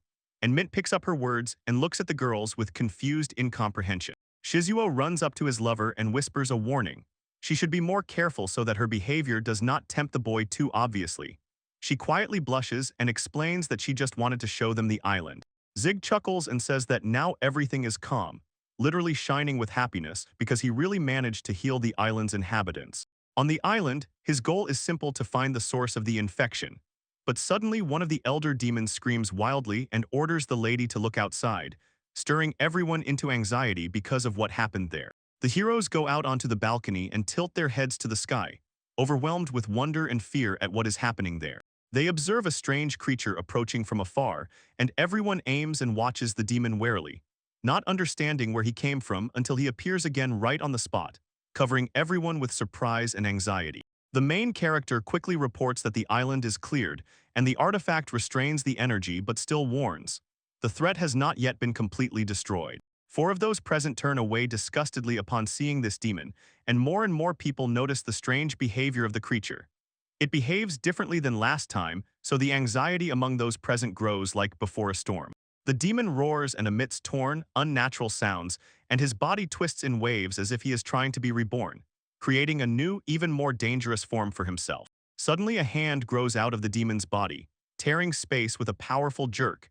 And the next moment the creature breaks out, its appendages begin to grow human limbs, and the silhouette rapidly deforms and takes on another threatening appearance. Before everyone's eyes appears a mighty man in a mantle and crown, and silence explodes with breaths of shock.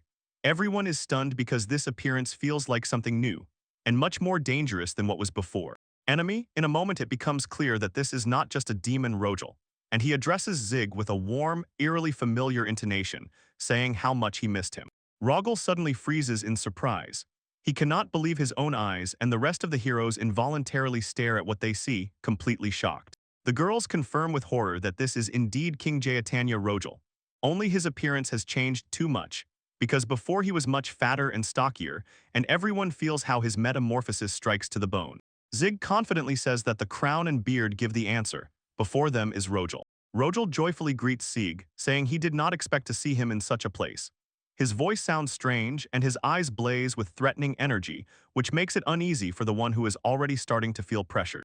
The spectators ask confusedly what happened to Rogel, and Mint whispers, maybe he turned into a demon because of some evil magic that consumed his essence. A sarcastic praise for Mint sounds in the room. Someone says she spoke smartly enough for the guests, but his intonation is pure mockery, and because of this the tension between the sides immediately thickens. Irina recognizes the voice of the one who spoke. Suddenly next to Rogel, Jammer sharply materializes. She appears as if spat out by reality itself, and a powerful aura bursts from her body, causing everyone to become alert, tighten their positions, and involuntarily prepare for war. There is a feeling in the air that this is the worst turn, and even the slightest movement can unleash the situation. The silence cracks with hidden threat. Zig tries to intercept Irina and stop her. He asks her not to succumb to provocations, because now it is necessary to keep calm, and Irina, clenching her emotions through her teeth, barely restrains herself and still steps back one step. Jammer does not stop speaking sarcastically. She is convinced that she has the right to repeat what she said again, because, in her opinion, it was Zig who appeared at the wrong time. Everyone looks at her with incomprehension, and then their gazes cover the heavy, tense silence. The intention finally voices the essence. Rogel is a vessel for summoning a demon, and while Jammer herself smiles, his body has already been captured and is being drawn into dark rituals. Jammer admits that he himself summoned the demon with forbidden magic, and now has tamed it and can use the demon's mighty power at his own discretion. Rogel suddenly strikes Jammer, demonstrating strong willpower, and the blow knocks him off his feet before the demon can dodge. Angry Rogel cuts off Jammer's chatter, showing that his words and provocations have no power. Every sound drowns in resolute silence after the threats. Someone from the main hero's company mocks Jammer, and from the biting laughter he breaks down. Offended, he throws "Stop it." Rogval bursts out shouting. He only needs Zeke, and the rest of Jammer's words do not concern him at all. Jammer is stunned because Rogval, already merged with the demon, does not lose a drop of will. His resistance remains stubborn and incredible. Zeke, together with his sister, come to the bitter conclusion.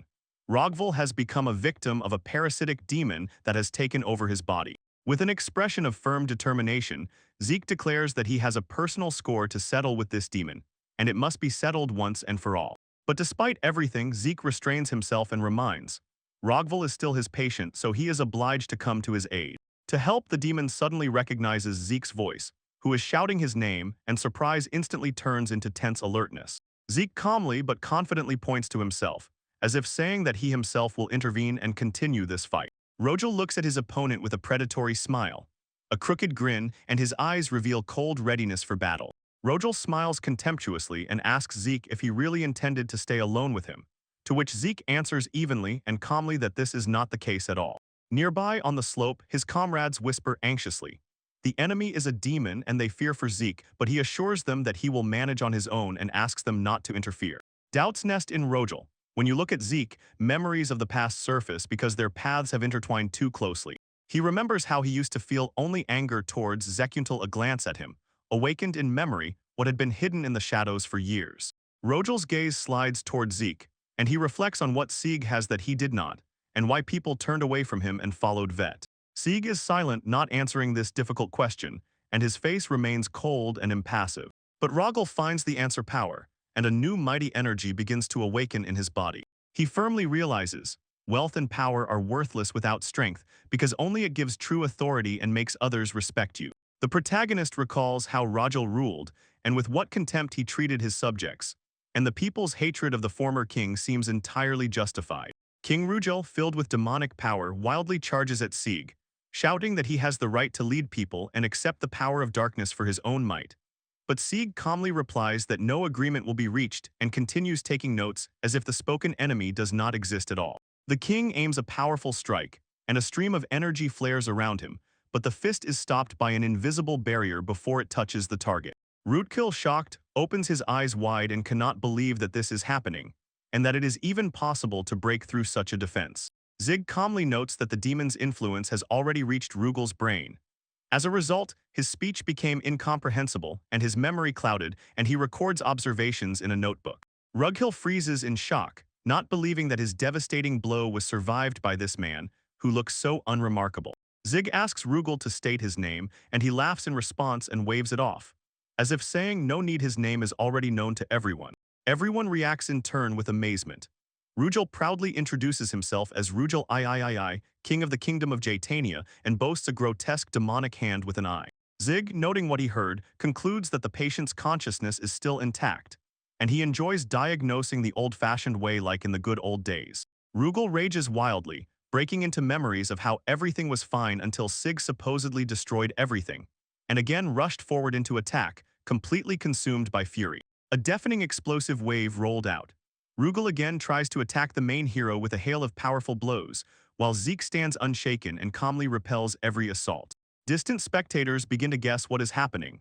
Someone among them says that his brother is just conducting an inspection and trying to remain impartial. Raghul looks at Zig with surprise, not believing the power he sees, and is struck by how calmly he stands before the demonic might without any fear. Realizing there is no other way to victory, Rojal dares and launches a new attack, increasing a furious, relentless pressure.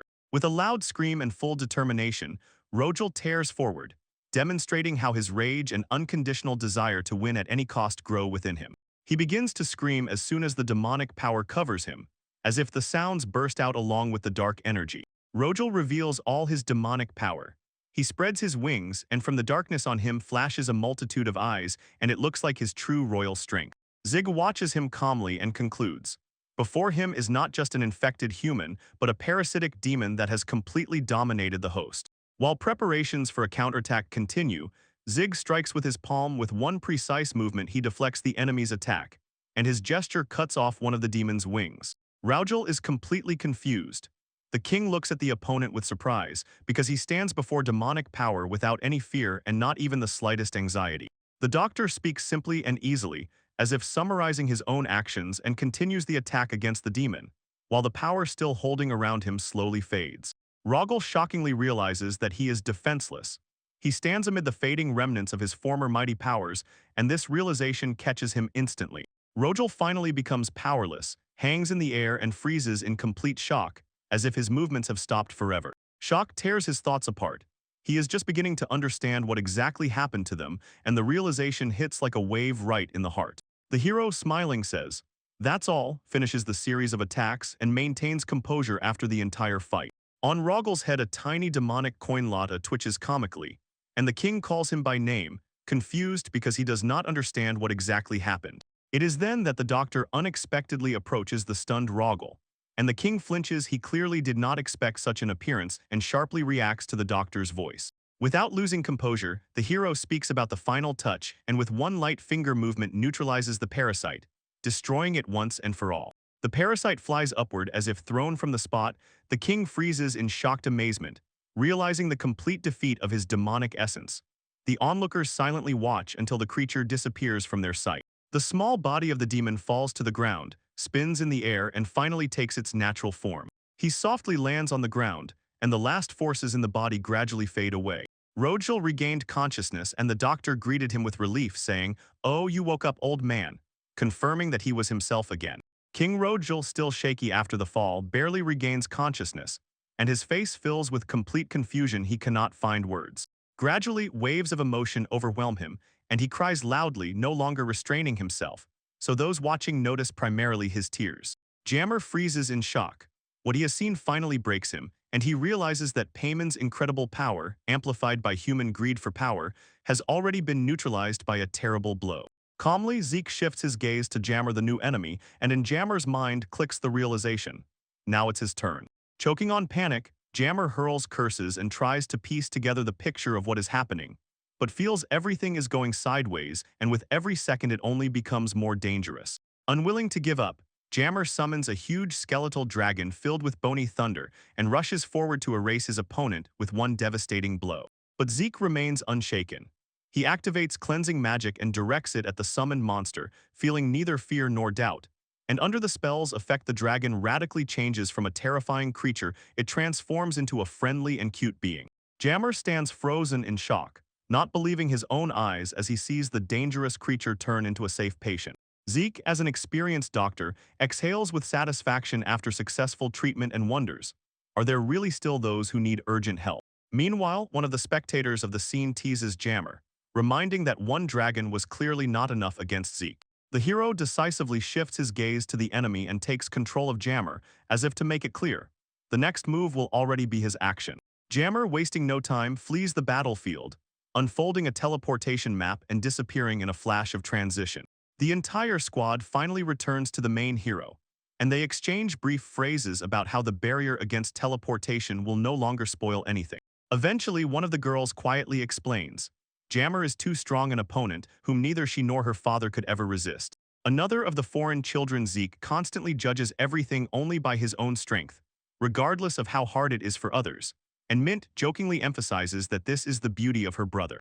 She tells amusingly and somewhat shyly that it took her 3 years to work out the magical pattern, while he immediately found a way to improve it without unnecessary hesitation.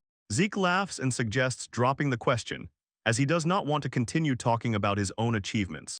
At that moment, a little girl carefully calms Rajal, who is sitting hugging his knees and breaking down in tears in boundless despair. Zeke attentively watches what is happening and freezes confused, not knowing what to do next with the defeated enemy.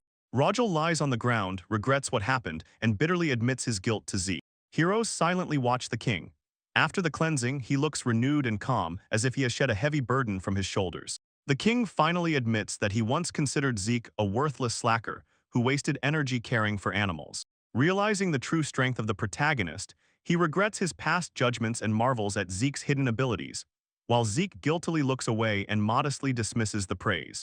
Min quietly leads his brother away from the dialogue with the defeated king, and a mental connection is felt between them. They understand each other without a single word. The king apologizes again and explains that Zeke could have directed his power toward a great future, but chose the family business, and now he only regrets not understanding this sooner. He acknowledges his mistakes and, as a former king, says he is ready to take responsibility for the past.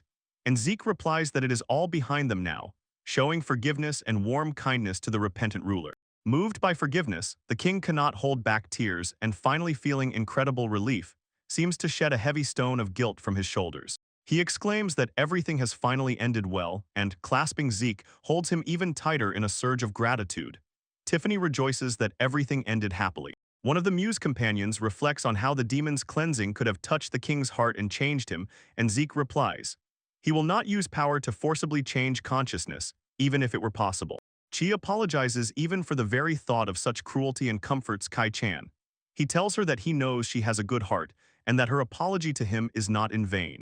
The heroes laugh with relief, whispering among themselves, if a truly strong enemy appears, they will have to act decisively and deal with him. Sakura approaches them, turns to Zeke, and asks him what they will do next. She, trembling from what she experienced, thanks Zeke and everyone who saved her island from inevitable disaster and threat, and Zeke only smiles and admits, if they had not intervened, the consequences could have been tragic. Zeke, speaking his own thoughts aloud, casts a shadow of doubt. It was not a coincidence, but rather a higher plan or fate that guided the events in advance. The people around pick up his words and confidently whisper that their meeting was predetermined. So Sakura, blushing from this overly romanticized view, feels awkward, and Ja only emphasizes that Zeke and Sakura are fatal, confusing her even more. Kaichin sharply stops Shia with a gesture, forcing her to be silent so she does not say too much.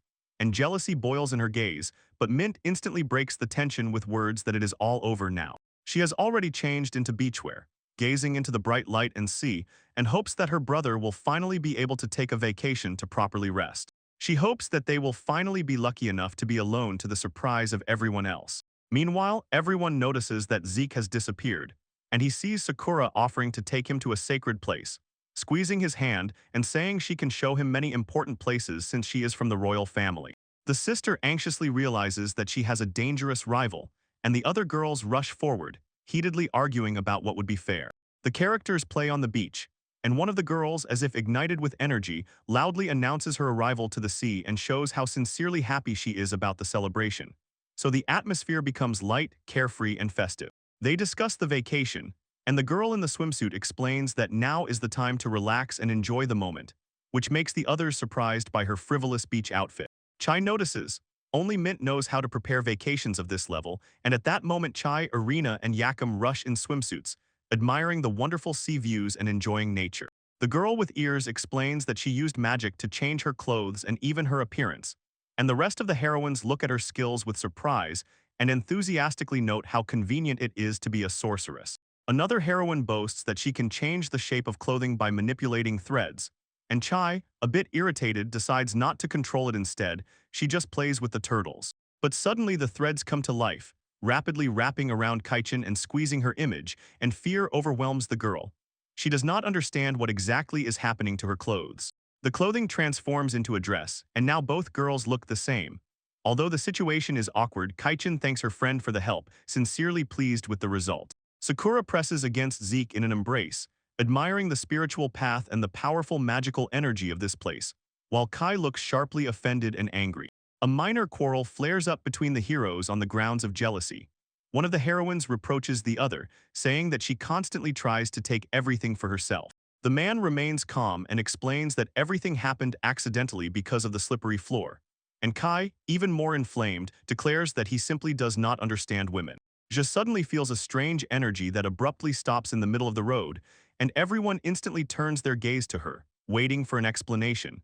Irina cautiously asks what happened and what exactly she felt. The company approaches a tall mountain, on the top of which a temple is visible, and Sakura solemnly explains that this is a sacred place dedicated to the divine protector of the royal family. The upcoming trial is called Peach's Temple. They found themselves before giant gates from which a powerful magical vibrational heat streamed, and Iron asked if ordinary people were allowed to enter. Zeke explained that with security the entrance is open, but there are strict restrictions. Sakura said that only Je will undergo the trial and no one has the right to interfere, so even Zeke and other friends can only observe the process, and participants are ordered to remain silent and keep themselves in check. Before Je entered the sanctuary, Zeke encouraged her, confidently assuring that she would manage, and the rest of the team supported her with warm words and gestures. So Je gathered her self-determination became a tight, strong knot in her chest. The team approached just to the cave before the huge sacred altar, and Sakura strictly ordered everyone not to utter a sound so as not to disrupt the ritual, because the tension of expectation already hung in the air even before the ceremony began. The ritual started. Sakura folded her hands in a prayer pose, a powerful whirlwind of magical energy swirled around her, and warning light markers flashed in the darkness.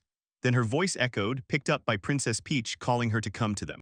On the swirling stream of energy appeared a majestic figure in the clouds, and Princess Peach stepped forward before everyone. She sat on the throne amid the swirling fog, while Je and Irony froze in admiration, gazing at this impressive spectacle.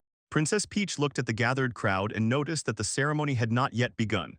So she turned to Sakura and looked questioningly, calmly and confidently awaiting an explanation of why they had come right now. Sakura politely replied that they had come to ask for the princess's blessing, and while the other participants of the ceremony lined up behind and silently watched the events, each respectfully awaited her word. Princess Peach confidently interrupted the conversation and decided to figure out what was happening on her own, not retreating from her own strength, while everyone around silently watched her and patiently awaited her decision, as Zeke and the others observed with interest. Princess Peach scanned the gathered company and noted an important thing. This time there was not a single rude person among the guests, unlike previous occasions. Princess Peach targeted the Dragon Prince, as if ready to shift an ancient fate with one bold step. Je confirmed Princess Peach's suspicion. Her evolution requires the special magic of this island, which was advised to her by King Elrond himself.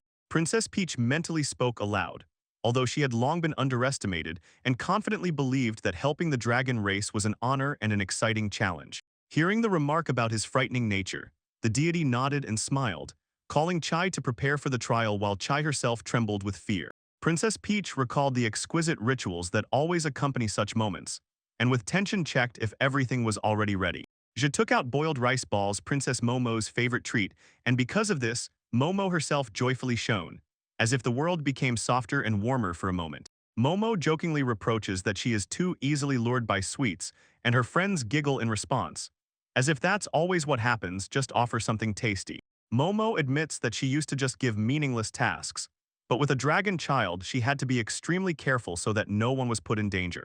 The princess smiles brightly and noticing the reactions around teasingly says that she has an idea. At this time, Zhu and her friends begin to argue. Zhu is already grown up and no longer a child, so she is ready for the upcoming test. With a light movement of her hand, the princess tosses an unusual vessel into the air, demonstrating that everything is already prepared, then beams at Jia and her friends and exclaims eagerly, "Then let's begin."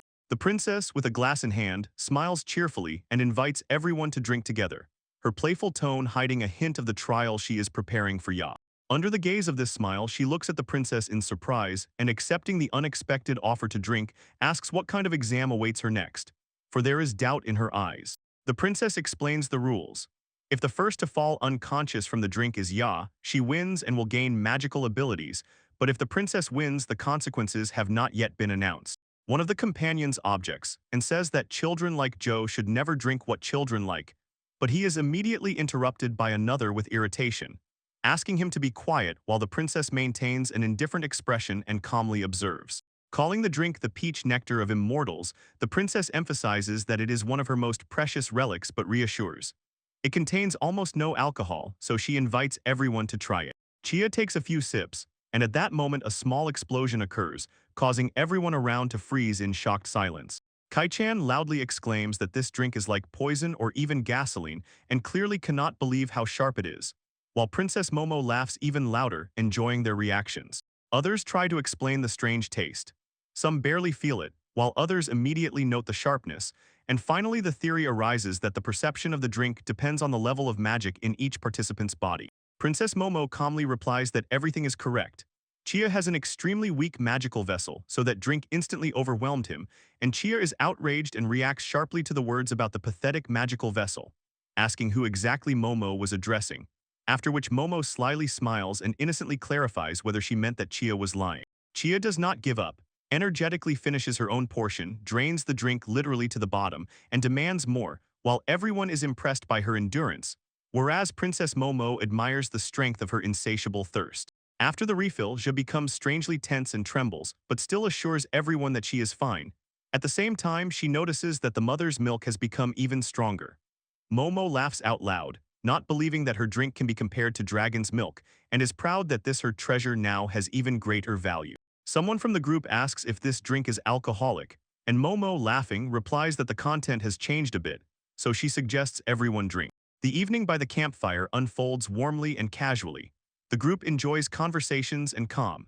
Momo asks to stay on the island a little longer so that the atmosphere becomes friendlier and cozier. Some respond that everything turned out wonderfully, there was a pleasant balance and a really good evening, although Zhe is clearly not satisfied. Sakura politely apologizes for what happened. The protagonist was even surprised at how differently everyone reacts to this drink, and could not believe that it could be drunk at all. Zik looks at the liquid and confidently says that for him it is just water, but then his younger sister gently objects and explains. No, it's not about that he has an extremely capacious vessel, and smiling adds that this is her brother. Princess Momo lifts him up and solemnly emphasizes. If he has such a vessel, it means he has special abilities, so she officially announces that Zek is the chosen one because the power of the gods lives in him, and this is what distinguishes him from ordinary people. Zek freezes in place from what he heard and, confused, asks where Momo got this from, while the rest of the heroes silently look at her with surprise. Momo calmly replies that she recognized his special trait without any difficulty. A strong divine aura emanates from him, which is hard to miss even from afar, and now everyone is confusedly wondering what exactly scent she is talking about. One of the girls, unable to hold back, jokes, saying that Zek smells nice when you hug him from behind, and another immediately bursts out in irritation and sharply demands not to touch him without permission and not to take advantage of the moment. The princess clarifies that a strong aura is not only in Zeke, it is equally perceptible in the beast princess. So she doubts that both creatures might not belong to this world at all, and her surprise only grows because of that. The beast princess, loudly assuring her friend that she is fine and definitely alive because she has legs, catches her vigilant gaze after all. Their conversation is about something completely different. Momo begins to explain that divine power is not equal to ordinary magic. It is a completely different level, and according to her, the problem is much more complicated than they thought. The princess clarifies. Even after he drank that potion, the magic in him did not increase, so this becomes proof that the power of the divine does not amplify, it suppresses and dissolves ordinary magic. Momo admits that the whole ritual was some kind of test, and to gain power, one just had to drink the potion, and the procedure itself later turned out to be unexpectedly fun. If everyone knew exactly how power is obtained, eager ones would rush after it, so she hid the true nature of the potion to protect herself from deadly danger. Zeke reflects and finally realizes. All this time, he did not receive damage thanks to his divine essence, and now he understands the real reason for his invulnerability. Momo continues, emphasizing that it is not about raw power. It is like in books when characters start to act spoiled. Although it really does not suit them, she again brings the conversation to the depth of the problem itself. Momo warns Zeke. Power of such a level can destroy a person. She does not know where he got it from, but she strongly advises caution because the price might be too high. Zhe happily reminds Momo that they still have an unfinished competition, and Momo sharply catches that. Jack, meanwhile, sinks into silent reflections, digesting everything that was said earlier. Zeke whispers to himself that he already knew the power was dangerous, but hearing it directly makes it harder, and he asks Tafania if she knows anything about destruction, but she just refuses to speak. Zeke tries to joke, saying that everything would be simpler if power were used only for good, but inside he feels. It is not so straightforward, even when Mint sincerely believes in her brother's good intentions. The main character says that he will figure it out later, as soon as he gets home, and Mint confirms that she will also drop by the library to study, while at that very moment Kai-chan simply falls asleep in the middle of the room. Suddenly Kai-chan makes a strange face, and this immediately causes alarm among those present, because her strange condition causes panic and a flurry of questions among friends who do not understand what is happening. The shock scene from Zik forces Kai-chan to make herself drink, and she explains painfully. She just wanted to have fun like everyone else because what was happening was unfair. Zik anxiously supports Kai-chan by the arm and gently suggests they take a walk in the fresh air, apologizing that no one thought about her well-being during the fun. Kai-chan cannot hold back her emotions. She is shaking. Zeke grabs her by the shoulders and tries to calm her, but the girl looks completely confused and barely holds back tears. Kai-chan can no longer endure. She vomits right among the shocked faces, just sharply worries and rushes to her, and another girl angrily scolds Kai-chan for what she is doing to her brother.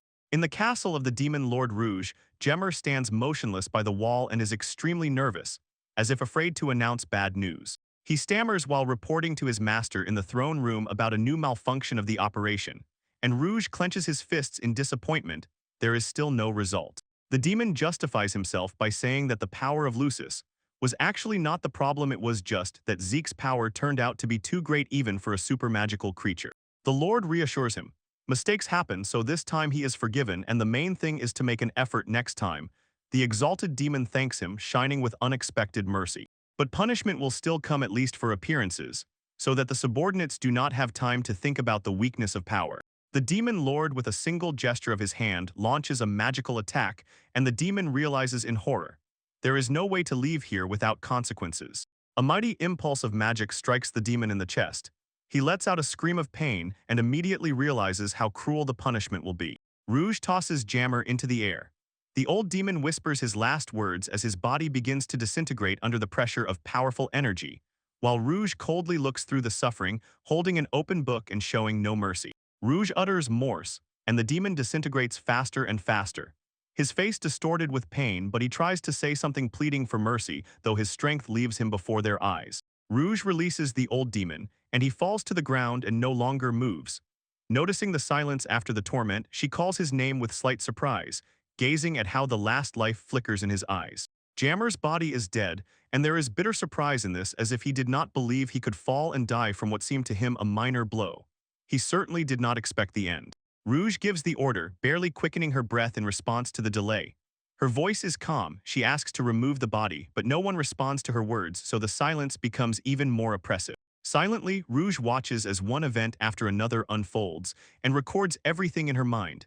It turns out Jammer was the last of his servants, and all the others who stood nearby died even earlier. Softly sighing, Rouge slowly touches the cover of the book, and his long claws gently glide over it, as if emphasizing the seriousness of the next step. The decision is made. Rouge rises from the throne, casts a glance at the joyless landscape, and feels that the time has come to take the stage. For the greatest cold villain has finally entered the game.